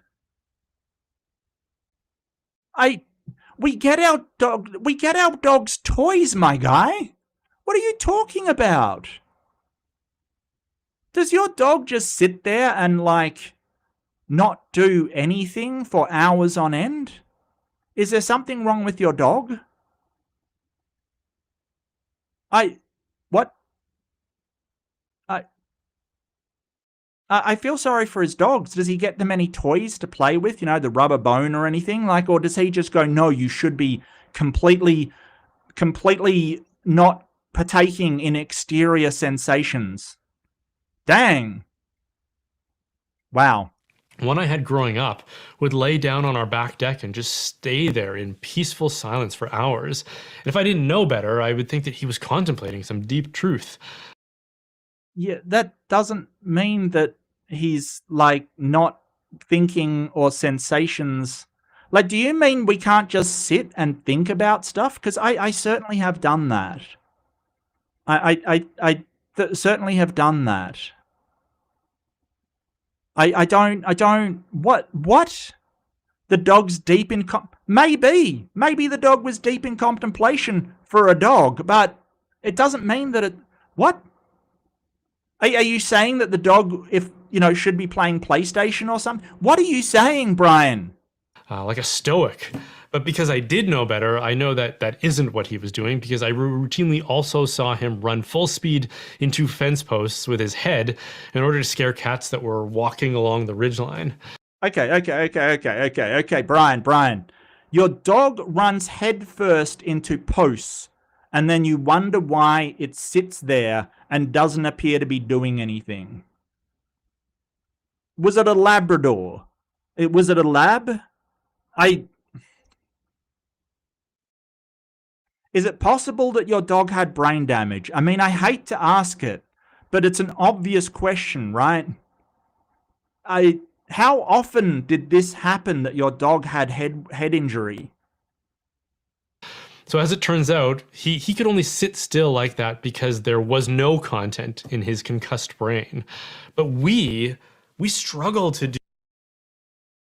I'm sorry, are you advocating that we should more be like concussed dogs? That we should be brain damaged dogs? Like, I hear this all the time. In fact, the other day I had someone say, oh, you've got to investigate God like a child. And it's like, why would you trust a child? Like, I'm sorry, like, children are incredibly gullible. I know, because tons of them are convinced that Santa is real. Why would you go investigating something like a child? Now it's, hey, you should sit like a heavily concussed and possibly brain damaged dog. Why? What is this, some Christian thing? Oh, to find truth, you should think like a heavily concussed hound. Absolutely. Well, I think that's the problem, Joe. I think he takes it for a walk and it can, like, headbutts posts, apparently. His dog seems to have a death wish, or perhaps so sick of its life that it wants to head wound itself into oblivion. I really feel sorry for his dog here. Maybe you should get it a helmet. I don't know what's going on. This is the weirdest story. And what's weirder is that he's going, why can't humans sit and think of nothing like a heavily concussed and probably abused dog? Do we want to? Do something so simple and even. I tell you what, Brian, just keep ramming your head into posts and then you'll get there. You'll get there. Even seemingly good. So, I mean, that should leave us with questions like, why is that? I would argue that the answer is because we've lived our lives with a perpetual IV drip of sensation. The experience of constant sensation has become the absolute highest priority of most people. Yeah, I don't think that's the case. I think that like like we always have sensation no matter what environment we're in. It doesn't matter the environment we're in, whether it's out in a park or, in front of our TV or wherever. There's always sensation coming in. I don't know why you are sort of saying we've got this continual IV drip of sensation. Yeah, it's called having senses, my guy. Like humans are that's a feature, not a bug. I don't know what this guy is going on about. I really do not. It's the thing we seek after above all else. And yeah, I'm not sure that's true. I'm pretty sure that's not true because, we don't seek sensation. Like, I have priorities that go above my personal sensations. Like, I want certain things out of my society, government, certain things that I don't go, well, that's for my personal sensation. Right? Like, I don't think that's the case. I think that people do seek stuff for the sensation, but people do that in church when they sort of say, hey, I feel the Holy Spirit. That's why I go to church. So, it's not getting you out of it by going, oh, well, all of you people just seek sensation, but I'm here to feel the Holy Spirit. Like, how does that get you out of it? And we have principles that override our want of sensation. Like things might be, oh, well, I want to go and have ice cream, but I know I'm going to put on weight, so I don't. So that's a priority. Your health is a priority over the sensation. So no, I don't think that's the highest priority of, like some people, sure. But most people, the meaning of their lives, it comes from helping other people, being part of a community. You know, and so I don't like. It's just a real blanket statement to say this is the ultimate priority for everybody, except you, right, Brian? You're the one that's different. You're special, right, Brian? You're the special one. A few people would admit that intellectually, but it is the way that we live our lives. So it might help to describe, you know, what do I mean by sensation? So sensation is what happens when you grasp something through your senses, like visual or auditory, for example, which is why sitting in a quiet room by yourself is so difficult for most people. It's because, well, yeah, but your senses are still grasping stuff, Brian. You know, it's not like, you know, if you sit in a quiet room that all light just vanishes, you don't see anything, you don't hear anything, you don't feel anything. That is not what happens. Yeah, there's something to be said for overstimulation. I get it. I totally get it. Yes, overstimulation is a thing. However, it's not like your senses go away, because they don't. You know, I don't know what he's talking about. I really do not. It's like he thinks that if you sit in a quiet room, your senses just turn off. No, absolutely not. So I think what he's talking about is overstimulation. And yes, you know, people can be overstimulated. Kids can be overstimulated. We can doom scroll too much and be overstimulated. Totally understand it. But sort of sitting in a quiet room, you're just describing meditation. And that's all. I don't know what he's on about. It's like he's, oh, well, everybody, I've unlocked the key. I've unlocked the key. Meditate quietly. Yeah, we've been aware of that one for quite some time. Thanks, Brian. because that would require a cessation of sensation other than the things that are immediately present to you. Hey, fun note, there's actually a vibration to the Earth caused by all of the seismic activity, and it's like a hum out of the human hearing that you hear in the background. And astronauts kind of notice the stillness of space, like they don't get the... It's kind of like we need the hum of the Earth to be calm kind of thing. Like it's very, very weird apparently, like you're not feeling the usual feeling you're getting from the Earth, which is wild, right? Like we expect this noise that we're not even audibly aware of, this vibration that the Earth makes in order to be human. So it's going to be a major milestone of how we overcome that in the future, how we actually sort of have this vibration going. It's a wild thing, but you're never really without sensation. Even in an isolation chamber, you still have sensation. Which we just can't tolerate. We need constant stimulation of our senses. And this wasn't always the case. This is something that is a modern phenomenon brought on primarily through the modernist philosophical movement. No, we don't. No, we don't. No, it's not modern. We haven't just invented it. People have always had sensations. They've always looked for sensations. Sport has been around forever. Games have been around forever. Romans have been sitting in the Colosseum, looking at the games, enjoying the food. They had, you know, Roman orgies with food and slaves and decadence. This is not a modern concept. You get out of here, Brian. This isn't a modern thing.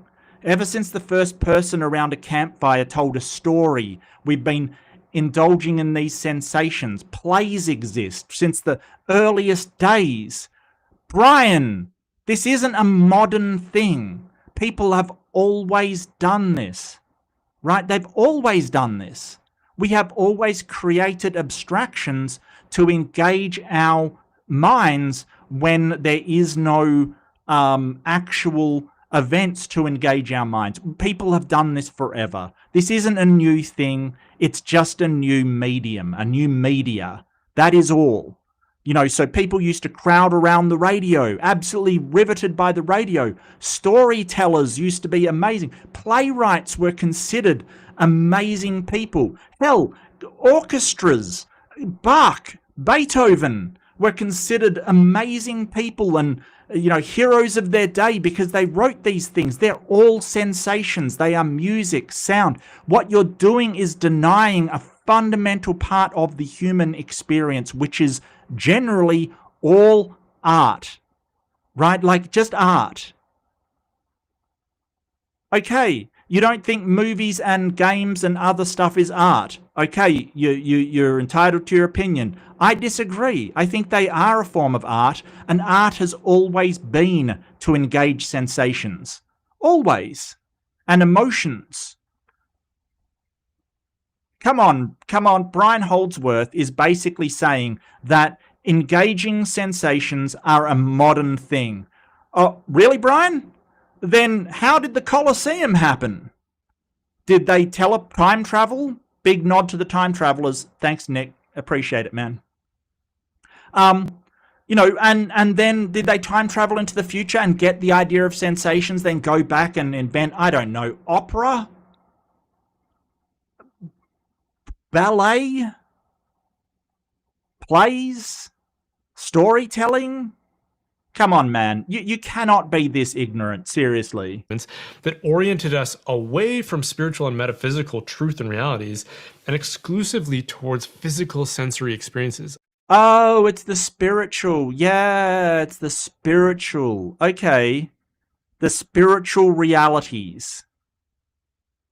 So, in other words, you don't want people telling stories about other things. You want them telling stories about Jesus. You want them to be telling stories about religion. That's what you want the stories to be about. Gotcha.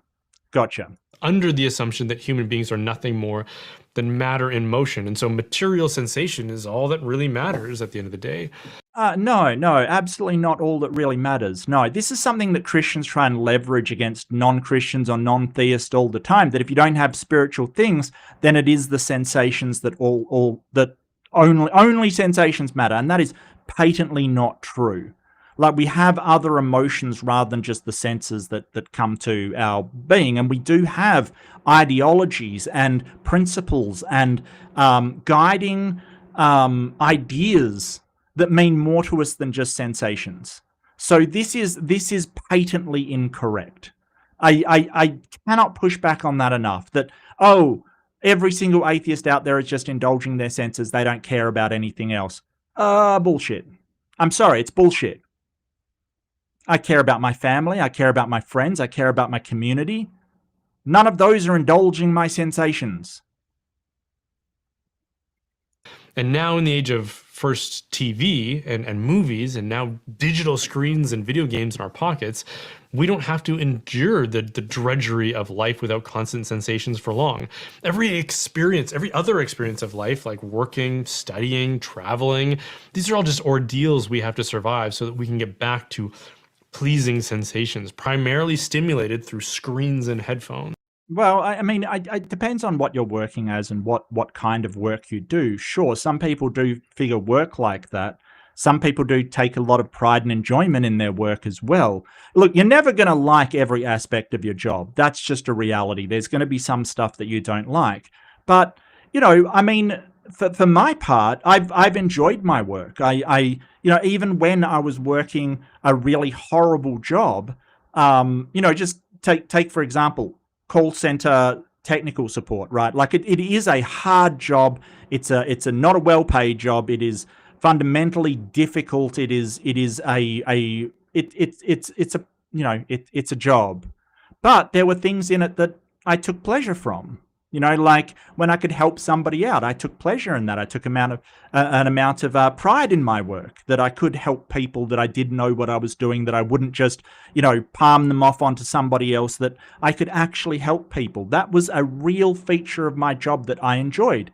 A lot of it I hated, like, don't get me wrong. I certainly was going, when's it going to end? But, if you are working, it is good to find, and if you can, find the part that you like.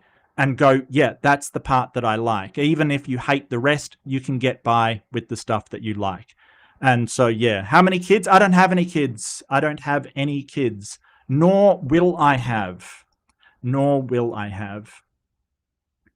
But, like, that doesn't mean that, like, every second of every day when I go to work, I'm just going, when do I end? So I'm just going to get on my phone. And no. And when you do have a mentally active job, studies have shown games are really good for keeping that problem-solving part of your brain going, solving problems. Because if you are in a role like IT where you have to solve problems, it is good to keep your mind sharp. I'm always reminded of remember Game of Thrones? Okay, that old chestnut. I'm sure you haven't seen it. Okay, so Game of Thrones, and Tyrion Lannister is talking to Jon Snow, and of course Jon Snow knows nothing. Of course.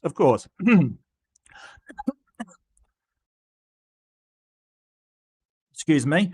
Of course, Jon Snow knows nothing. Okay, so he's like, "Why do you read books? Like, what you reading books for? Why are you reading books?" And he's like, "Well, why do you practice with a sword?" And he's like, "So I can keep my skills up with a blade," or please add the Irish/Scottish or English, whatever accent he. "So I can keep my skills up with a blade." That was Southern. I realize that. Please don't at me. And he says, "Well, I need to read books for the same reason you need to use swords. It's to keep my mind sharp, right?" And he's not wrong. If you do go away on vacation, your mind is not as sharp as it was when you left, kind of thing. There is something, and don't get me wrong, vacationing's great. It's just that, a while out of doing what you do with problem solving, start to slow down. That's just how the mind works. And that's okay. It's totally cool. You're back up to speed in no time. But, playing games as a problem solver is not necessarily a bad thing. Just saying. Okay, so what does this have to do with magic? Well, I came across... That's a good question. I should have been asking that. Look, now Brian's doing my job for me. Why does this mean that I am doing magic? Because he said we're all doing magic. Is it watching a movie is now magic for this man? Is that what we're... You're a wizard, chat. You're a wizard. That's a definition of... Yeah, a book is a whetstone for the mind. Nice. Yes. But there's other stuff. There's other art as well. I firmly believe that movies, they're not necessarily art. They can be art. And I absolutely believe that computer games can be art. And I will die on that hill. Magic recently in a book by John Senior, who was a Catholic philosopher and teacher, that kind of just blew my mind. He said, magic is... Well, then you need to exercise your mind and get a more resilient mind. Because, just because... What was his name? Something Senior? And he was a Catholic dude? Magic is the art of creating sensations that don't resolve to some external object. You're probably thinking, what does that mean? So you praying to God is magic? You feeling the Holy Spirit is magic? That's a sensation that does not resolve to an external object, sir. Are you saying that you... What? So now he's saying anytime you do something that has a sensation that does not resolve to an external object, it's magic. So if I read a book of, let's say, 50 Shades of Grey, and I get angry at it, like it's a stupid book, I'm doing some magic. It's a spell. Bookius Badius. What are you talking about? Let me try to explain. Please. Don't just try. Succeed, Brian, because this is wild. So truth, according to the traditional and Catholic classical understanding, is the relationship between external reality, what is real, and how it is perceived in the mind. Okay. I would have a slightly different idea of truth. I get what he's getting at, though. Truth about reality is this, right? It is when the proposition that your mind has, or the construct in your mind, matches the actual reality of this, things around you. Gotcha. That's not a problem. I get what he's saying. I understand his, because truth to me is highly contextual. You can say something is true when the subject that you're talking about, or the referent, is not even real, right? You can say that Hercules performed 12 labors, and that is true, even though Hercules or Heracles probably didn't exist and he probably didn't do 12 labors, even if he did. Or you could say Captain America has a shield, right? That is true, even though Captain America and the shield don't actually exist, right? Or Superman comes from Krypton. Like, Krypton nor Superman exist, but that statement is still true. So it's highly contextual to what we mean by truth. But I get what he's saying. Truth about reality. Yes, okay. It's what comports with reality. Gotcha. That is what is true. Gotcha. So mere reality isn't truth, and mere understanding isn't truth. Truth is when the mind perceives what is real and then understands it. This is why I don't think that is... I don't think that's accurate. I don't think you have to understand it necessarily for it to be true. I think you can make a truth statement without even knowing why. Like, if you say the next time you flip a coin, it'll be heads, right? Like, that could be true, but you have no idea if that's going to be true or not until you've done it. I don't think that's necessary. I think knowledge of truth, the knowledge part is it's got to be justified and also true to have knowledge about it. But you could make a statement for something that is true, even though you just guessed completely. I don't think that you need to understand it in order for it to be true. psychosis is so alarming, both to the person experiencing it and to outsiders witnessing it. Psychosis is a mental condition in which a mind is so compromised that it can't perceive basic reality at the level that most people expect. It means misunderstanding reality. Well, it's weird to say mental condition. It is a symptom. A psychosis or a psychotic episode is definitely a symptom of a various number of disorders. But hey, I'm not a psychologist, neither is he. But yes, psychosis is partly having a distorted view of reality. Correct, yes. But that does not mean, like, if you think that Captain America is real and fought in World War II, that might be psychosis, sure. That might be a distorted view of reality. If you think Captain America is a great film, even though he's a fictional character, that is not psychosis. That is not a distortion of reality. That is actual reality. So I'm not sure why he's going on to psychosis, because when we're reading books or watching movies or doing any, we don't think it's real. Like, not like you read the Bible and think that's real. Okay, so the one who is, you know, distorting reality, thinking that certain events happened when they didn't, is probably the theist. Misunderstanding experiences is interpreting them in ways that only a person who has lost touch with reality would. It means the relationship between mind and reality, which gives us truth, is ruptured, which is a scary thought. Yeah, and there's plenty of instances where people have fallen prey to that. There's plenty of instances where people, you know, like I'm thinking of the girls that killed somebody for Slender Man, right? Like, that is absolutely a distorted view of reality. But so is the Christian that takes their kids out because they don't want them to live in sin and they thought Jesus told them to, right? That is the same thing. So it's not the movie or the book or this fictional work that's doing that. It's a problem with their ability to think about what is real, their cognitive process to think what is real and what is not real, right? It's a problem with their critical thinking or their mental state, not with the medium that they're getting it by.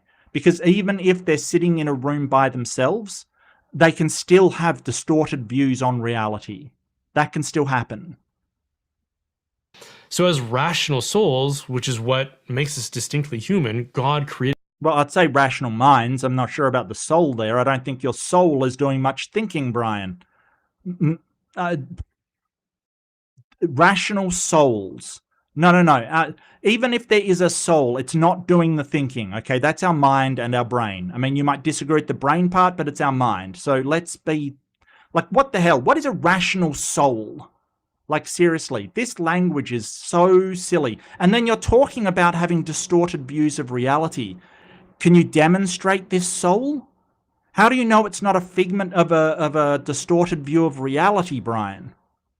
Wow. Us to know truth and to seek it. Jesus himself said he came to testify to the truth so that we would have understanding.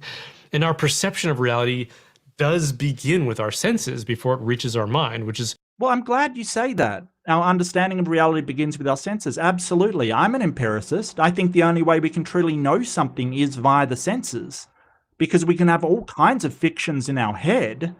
There's no way to distinguish whether they're true or not. We can have all kinds of scenarios popping up there. Is this person doing this? Are they talking behind my back? Is this happening? Is that happening? The only way we find out for sure is by using our senses. That's the only way. Because if you have a number of scenarios in your head about what could be happening, how do you determine which one is true? Well, you look for evidence. You get support for one of them, which requires senses.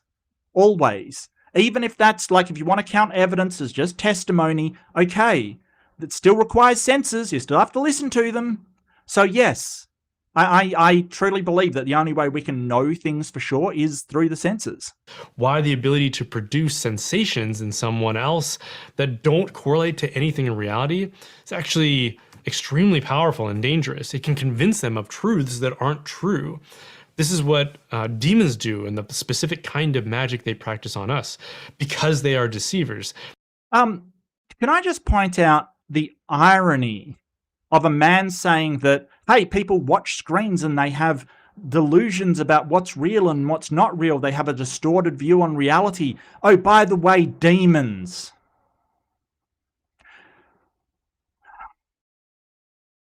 Seriously, you can't make this up. Like, you cannot make this up at all. It is beyond making up. If I made a comedy sketch, I could not be as ridiculously ironic as this. As this guy goes, oh, the distorted view, but demons. They want you to be mistaken about the truth and about reality, so if they can give you a perception that is not real. What if the demon is the distortion of reality? What if demons don't exist and that's the distortion? Oh, but they don't want you to know the truth. Come on, my guy. Their lies become that much more persuasive and effective. And in that same pattern, that's what a magician is doing. They produce sensations that don't correlate to external reality. They create illusions that have the potential to deceive. And if... Well, yeah, they're magicians. They're stage magicians. It's all sleight of hand. It's not magic, though. Like, is this guy saying anything that deceives is magic now? Because if that's the case, I think the President of the United States is a fantastic magician. If magic is just deceiving, then he is the greatest magician. What is he saying? What is this man saying? I'm so lost as to what, like, we all do magic. What's magic then? If you can create artificial sensations for someone, blurring their perception of reality and thus rupturing their relationship with the truth, then you have the ability to influence or even control their mind. Yes, but no one's doing that with movies. Like, the understanding is that it's a work of fiction. What is wrong with this guy? Like, nobody is going, hey, let's make a movie. You know, the latest Transformers. Let's convince everyone that it's real. I get maybe they did that with War of the Worlds on the radio, but that A, wasn't intentional, and B, like, no one should have believed. Like, what is he talking about?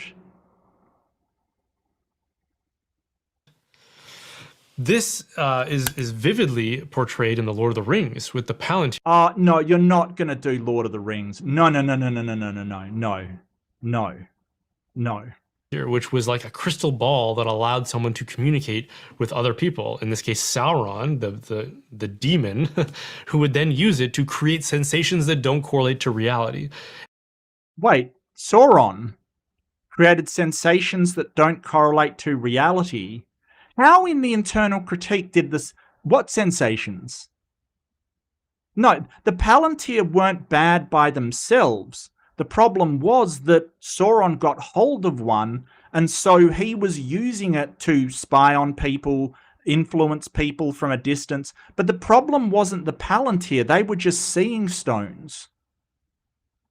What? And what sensations did Sauron create that weren't keyed to reality? What? Hey, did you watch the films or read the books even better? Sauron told Gandalf, hey, we should align ourselves with the Dark Lord because we're never going to beat him. We should join him, Gandalf. Is that what you're talking about? Because I honestly don't know, and I don't think he's seen or understood Lord of the Rings at all. At all. Is it just that Saruman was a magician? Is that what it was? Saruman's a magician, so he's doing magic, and the Palantir is like a television or a movie for some what the hell? I don't understand. In other words, it was one method that Sauron used, magic. Look, one by land. I have thought about doing that in a young Earth debate, going, oh no, the Earth's not old. It was created by the Valar in order to give a home to the men at the dawn of the First Age. And then the Maya came as outlined in Lord of the Rings and Unfinished Tales. You know what I mean? Like, I'd love to do that in a young Earth debate. Just sort of say, no, it's Middle Earth. It's not young Earth or old Earth. It's Middle Earth. What are you talking about? That would be so good. And then just argue that you have a text where it clearly said that the Valar created the Silmarillion. You get it. You get it. To manipulate. Saruman the White Wizard didn't have the prudence to know he should avoid it for that reason. He actually became Saruman in many colors at that point. Get your lore right, sir. Gandalf did have the prudence to know that it was a dangerous thing to use. So my question is, yeah, but he wasn't just like, oh, it's dangerous to use. It's just you don't know who's at the other end of it. That's all. Wow. What does that remind you of? Obviously, what does it remind you of? What does it remind you of? Well, it reminds me of Lord of the Rings, but it is Lord of the Rings. I don't know what you're getting at. What is it supposed to be, like consorting with demons? Dude, Sauron's not real, my guy. He's not real. TV and movies. And it isn't just sensations they produce. We voluntarily allow ourselves to escape into the experiences that they portray, as if we're a character in the story. We hand over control of our minds to some magician who then alters our sensations. What? No, we don't. What are you talking about? Oh, we watched the movie and we hand over control. My guy, have you never gone, this is a crap movie, I'm turning it off? Or, oh man, I'd love to watch this movie, but I got something to do. What is this man talking about? He's now saying that when you sit down to watch a movie, it's a magician casting a spell on you in order to control you. What is wrong with this man? What is wrong with this man? Seriously. The paranoia of this guy. I'm sorry, but movies are not a spell cast by a magician in order to take control of your mind. They're not. They may provoke certain emotions in you, like all art does. But this isn't a modern thing. Like I said, plays have been doing this. Paintings have been doing this. Hell, storytelling, since the dawn of civilization, has been doing this.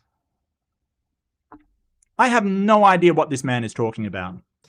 You see this especially with children who are just enthralled with some show or movie. Try talking to them in that state. It's like they're under a spell and they've blocked out everything real around them. No, they're not under a spell. They're just really interested in what they're watching. So it's good to have educational things. What is wrong with this man? The child is not under a spell. Holy crap. Holy crap. Like, oh, if you let your child watch Teletubbies, they're under a spell. It's a magician casting a spell on your child. No, children are just attracted to bright colors and, you know, loud sounds. Most of them, neurotypical children. Like that's what interests them and holds their engagement. It's not rocket science. It's just neurology and psychology. That's all it is. There's nothing mystical about it. What is wrong with this person? It's because they're no longer attentive to the real world, instead having it replaced by an artificial world created by some magician. And that raises the question, who are these magicians? Okay, so children use abstractions to learn and to play. And play is very important for intelligent creatures. It just is, right? Even intelligent, other species which are intelligent play. Dolphins play, elephants play, lots of animals play. And usually that play is centered around what they will be doing in life, right? So you will get lion cubs that play. And what do they play at? Fighting, right? Because that's what they're going to be doing. You have, dogs that play and they chase each other around because they will be chasing things and, doing that kind of stuff. Like, play is very important to organisms. So when you're sort of saying, hey, they tune out reality for these abstractions, yeah, they're learning and, sometimes they're playing. It's important for their development to do so. Learning and playing is critical for a child's development into a healthy adult. This isn't even under contention. I have no idea what he's talking about. And you're sort of saying, oh, they've got this unhealthy obsession with all these things. Look, that's just the progression of a child. They will find something they really, really like. For my nephew, that was rubbish trucks. Just loved rubbish trucks, loved rubbish bins, just really got into it. That's okay. It's fine. They just had this obsession with... Kids will do this. It's not unusual. There's nothing wrong with it. You're going, oh, but there's no real rubbish truck there. He's getting possessed by a spell.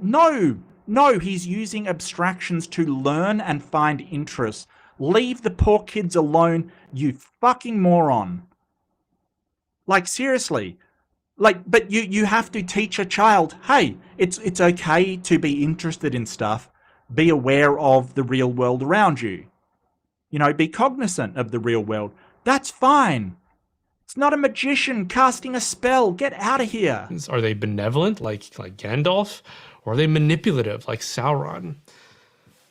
Given everything we know about the entertainment industry, chances are you're placing yourself at the mercy of someone like Sauron when you unknowingly surrendered to whatever unexpected sensations they've prepared for you. And it's so unprecedented, this way that we're living, that we can't even really turn to the great saints and doctors for specific advice. Yeah, no, it's not unprecedented. People used to go to plays all the time. Children have been playing forever. Children have been doing make-believe forever. Playing it, being a knight, having a stick, doing sword. Like, this has been something that has been happening forever. It's part of humanity. It's what we do when we grow up. When we grow up, we go, okay, we take our minds off the abstractions and pay attention to the reality of the world around us. But that doesn't mean that, hey, looking at abstractions and pretending things is bad for children. No, it's not. What are you talking about? Like, seriously? What the hell? I don't understand why this man wants to comment on childhood development. I really do not. It's kind of like, oh, if your child isn't 100% present in the world, then ooh, he's not functioning correct. No, get out of here, man. Leave the kids alone. Advice about this. The closest thing for them was the theater, and even that they were extremely cautious about. St. Augustine talks about his obsession with watching Greek tragedies in his Confessions, and the more tragic they were, and the more effective they were at causing actual psychological sorrow for him, as the character's tragedies became his own. Yeah, you're basically talking the equivalent of true crime today, thus nullifying the idea that it didn't happen previously. Yes, people saw Greek tragedies and got obsessed with them. Yes. Yeah. Okay, what's your point? Because your point was, hey, this is a modern thing, and you're just pointing out how it's not a modern thing. The more pleased he was with the experience. He wanted and preferred this artificial world in the story to the real world he found himself in. He goes on to explain that after his conversion, he gave up theatrical spectacles because they were a distraction from the truth, which stirred up like disordered passions that were... Or alternatively, he just shifted that obsession with tragedies to an obsession with his religion. You ever think about that? Because when you say, oh, what's present in the real world, I get the funny feeling that you're including your God in that, which can't be seen, nor heard, nor felt, nor anything, and is not part of anybody's real world, that you're including that as the real world. Like, you've got to think about Jesus all the time. I really think so. Inconsistent with reality. And yet, here we are in the modern world spending hours a day fixated, addicted even to artificial sensations. So much so that we're incapable of doing something as simple as sitting quietly alone to contemplate the truth. Again, Harry Potter was... Yeah, I've got a funny feeling he's using the truth as the Jesus. Yeah, we can sit alone, we can meditate, we can do all kinds of things, we can sit quietly. I can go to the park and sit quietly watching the ducks, dude. What are you talking about? I don't know what he's talking about. He's kind of like, well, nobody can drag themselves away from their screen for almost a second. My guy, I go on dates, I talk to my wife, I chill out. Like, seriously, what are you talking about? That hey, you're not sitting there brain dead like a concussed dog. This is what he thinks. He thinks people have got to be able to sit with no thought going through their fat head like a concussed Labrador. I have no idea why. Just a story about artificial magic. If that's something that you intentionally avoid, can I suggest that we take more seriously the real magic we're all voluntarily practicing as we allow ourselves to be put under a spell while we... How do you say that's real magic? This guy's lost the plot. You know, Harry Potter, that's not real, but what was more dangerous is real magic like Mad Max and Teletubbies and Leave It to the Beaver. You know, that real magic. What the fuck is wrong with you? Stare at a crystal balls waiting for artificial sensations produced by someone in order to profit off of the state of vulnerability that it produces. No, we don't wait for someone. I think I know the problem. Looking in on people and their drama is better than having it in your own life. Because as you watch a show, there's not the consequences that you would have for doing it yourself. Like, so if you play GTA, right, you play Grand Theft Auto, it's a lot better than going out and robbing something yourself, right? Like, it's just a pastime. It's just a diversion. That's all it is. Whether you are going to the church, playing a game, doing storytelling, writing a book, any of these pastimes, it's all just a diversion. And luckily, movies and stuff like that do not have consequences of doing it in real life. And I would rather people watched a movie than, try to do, I'd rather they watched Breaking Bad instead of trying to get their own meth lab up and running, quite frankly. So, yeah. So what? Just on the face of that, it seems reckless. Imagine what Augustine or even any other saint from a period without this kind of technology would say if they could time travel to this place and sit and watch people in a vegetative state. They would probably sit and be amazed that these pictures are coming onto the screen and think that it's magic, which is wild because you here in the 21st century think it's magic. Like, seriously, you're like a caveman going, oh, this must be magic. No, it's not. And yeah, like, it is possible that people watch too much TV or watch too much, play too much video games or do any of this stuff. Absolutely. But it's like anything else, moderation. And there are certainly people that get too invested in religion. So it's not the thing, this whole thing is not the media, because people have been doing this forever. It's getting obsessed with this stuff, or thinking that it's real. Thinking that the thing that they're obsessing over is real. Yeah, that's a problem. Doesn't mean it's the fault of the thing that they're watching.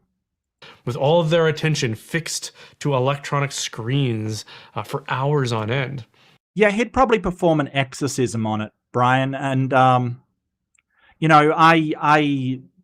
don't know why you think it's magical.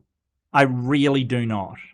It is wild that a man in the 21st century with presumably an education would think that a movie that has been streamed via certain protocols over the internet in order for you to watch something that entertains you is somehow a magical spell. A magical spell. I think he'd be horrified. And that should give us pause about the way that we're currently living our lives. Now, I don't want to just drop that kind of... Well, Brian, aren't people watching you right now? And are you raising emotions that don't have any interaction with reality? Oh, you are. You are. So you are talking to people, like causing them to be afraid because, oh, people aren't in reality anymore, creating an emotion that has no engagement with reality. So why aren't you casting a spell? You're the magician, hence the title. You're a wizard, Brian Holdsworth. You're a wizard. Because you're casting a spell over people and they're watching it going, oh yeah, my belief in God. Yeah. Bomb on my audience without some qualifications. So let me say, I'm not saying that everything you watch on a screen fits this description. Otherwise, I'd have to tell you to stop watching my own content. Yeah, funny that, isn't it, Brian? So you're going to make an exception for yourself. Of course. Of course. Why not? Why don't we make an exception for ourselves, Brian? Of course. Yeah, it's all magic. It's all people manipulating your emotions, casting spells over you. Except for me. I'm not doing that. I'm just talking about God and telling you to be afraid of the TV. Yeah, no, not me. No. No, I've got the real truth. At least he's self enough to aware that he's doing exactly the same thing. Oh, but not me.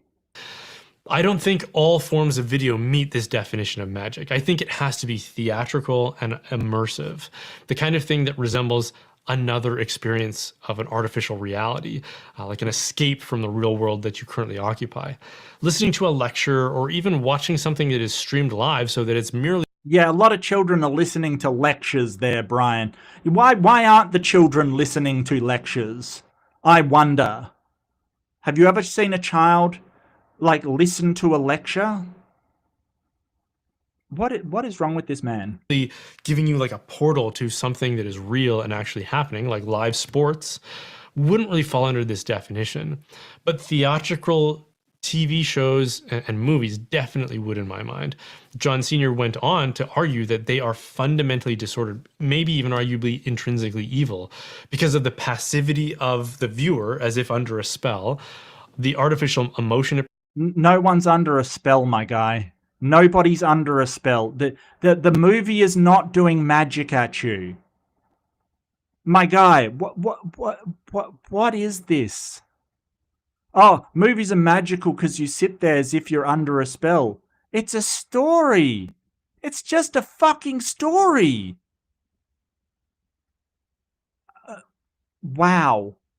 Oh, did you see that guy on the train just looking at the book as if under a spell? You mean reading? Produces in the replacement of imagination, which is essential for sound reasoning to the truth. And full disclosure, aside from giving up screens for Lent, I haven't expelled TV and movies from my own life since reading that.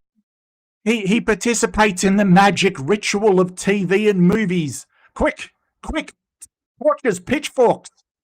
He's sacrilegious because he watches the movies. How dare you? But as I continue to think and now talk about it, I'm becoming more and more convinced that if sainthood is my goal, I probably should. Sainthood is your goal. Okay, good luck with that one, buddy. I think that's about all from Brian. I think that's where he leaves it. But this is a man. I just want to get this across. This is a man who thinks that TV and movies are a magic spell cast by a wizard in order to distort reality for reasons. Because when people watch it, it's like they're under a spell. What does this world come to? Like, how can you be somebody in the 21st century and think that a good movie is a magic spell in order to convince you that there's a different reality out there? I sometimes think that these theists have absolutely no grasp on reality. And then he goes on to say, you've got to watch out for demons. Look, one of us has a distorted view on reality. And it's the one that thinks that ghosts and goblins and demons and devils and angels and souls and all of these things are real. And the other is the person that knows that a story is not real and should never be taken as real events. It's just a story. It's just a good story. That's it. So this was incredible to me. I didn't know there was people out there like this who are like, well, any sensation that gets provoked like within you that doesn't correlate to the real world is magic. Okay, so you're going off to your magical church to hear the magical sermon and the magic of the Holy Spirit? Because none of that correlates to the real world around you. None of it. And our ability to feel empathy and feel what other people are feeling in a story, that effective empathy where, you know, you see somebody sad and you feel for that person, even though you know it's a fiction. That's a feature of humanity, not a bug. It's a feature that we can feel for people who we've never met and they aren't even real. We can feel for them. We understand, and then we can intellectually understand why we feel for them. Because if I was in that situation, I would feel hella bad. And so we feel for them. We feel uplifted by them. We feel, all kinds of things. But that is art. He's basically saying that art is evil magic cast by a wizard. Like if you see a painting of a triumphant victory, and you feel elated, then it's a magician casting a spell because that feeling isn't anything in reality. If you see some art and you feel intrigued and you feel taken aback by the interesting layers of complexity, then that's spellcraft, witchery. In fact, this guy is deluded. He's deluded into thinking that art and the emotions... Why has my camera decided that it... Okay, if I shake my finger around, maybe my camera doesn't like it. I'm sorry. He is deluded into thinking that any emotions raised by art is the result of some kind of mystical spell. It's not. It's understandable. We use these ideas and memes, these ideas that have progressed, these and semiotics, signs, signals, our shorthand for things, heuristics, right? Like you see a black grim reaper, it's associated with death, right? We use this imagery to evoke emotions. That's always what art has done. So how can you say that? I mean, when you see Michelangelo, the painting by Michelangelo, it still evokes some emotions, even if you're an atheist, because it's a brilliant painting. It's got so much complexity. That's not magical. It's not Michelangelo from beyond the grave who's a wizard casting a spell. It's just art. I feel like someone needs to explain the concept of art to this guy. Oh boy, no. Oh, damn no. Like, he believes in demons already. He would go crazy. He would go absolutely crazy. Look, humans are real, demons are not. Wow. Anyway, thank you so much for joining me. This has been another Fundamentalist fail. Again, I apologize. Missed the Is God the Arsehole? I will get to it this week. Absolutely. I was a bit under the weather. I feel a lot better. Although my throat is killing me now, I'm going to go and say nothing. Maybe sit in a quiet room, which apparently is impossible for me to do, according to Brian Holdsworth. Who knew? Who knew? Maybe I won't. Maybe I won't, just to spite him. Maybe I'm going to watch every single Harry Potter back to back, just to spite Brian Holdsworth. But of course, when he's making media and stories, it's not wizardry then, because he's special. He has a special friend that makes it not magic. What a ridiculous sentiment.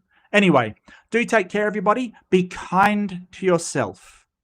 If you want to watch movies, if they touch you in a certain way, fantastic. That's art. Just don't think they're real. Demons aren't real. These things aren't real. They are just abstractions projected by somebody to appeal to a common sensibility, a zeitgeist, if you will, throughout culture that we associate with. That's all. That's art. It's okay. Be kind to yourself. Be kind to each other. And I'll see you in the next one. Bye, everyone. How dare you?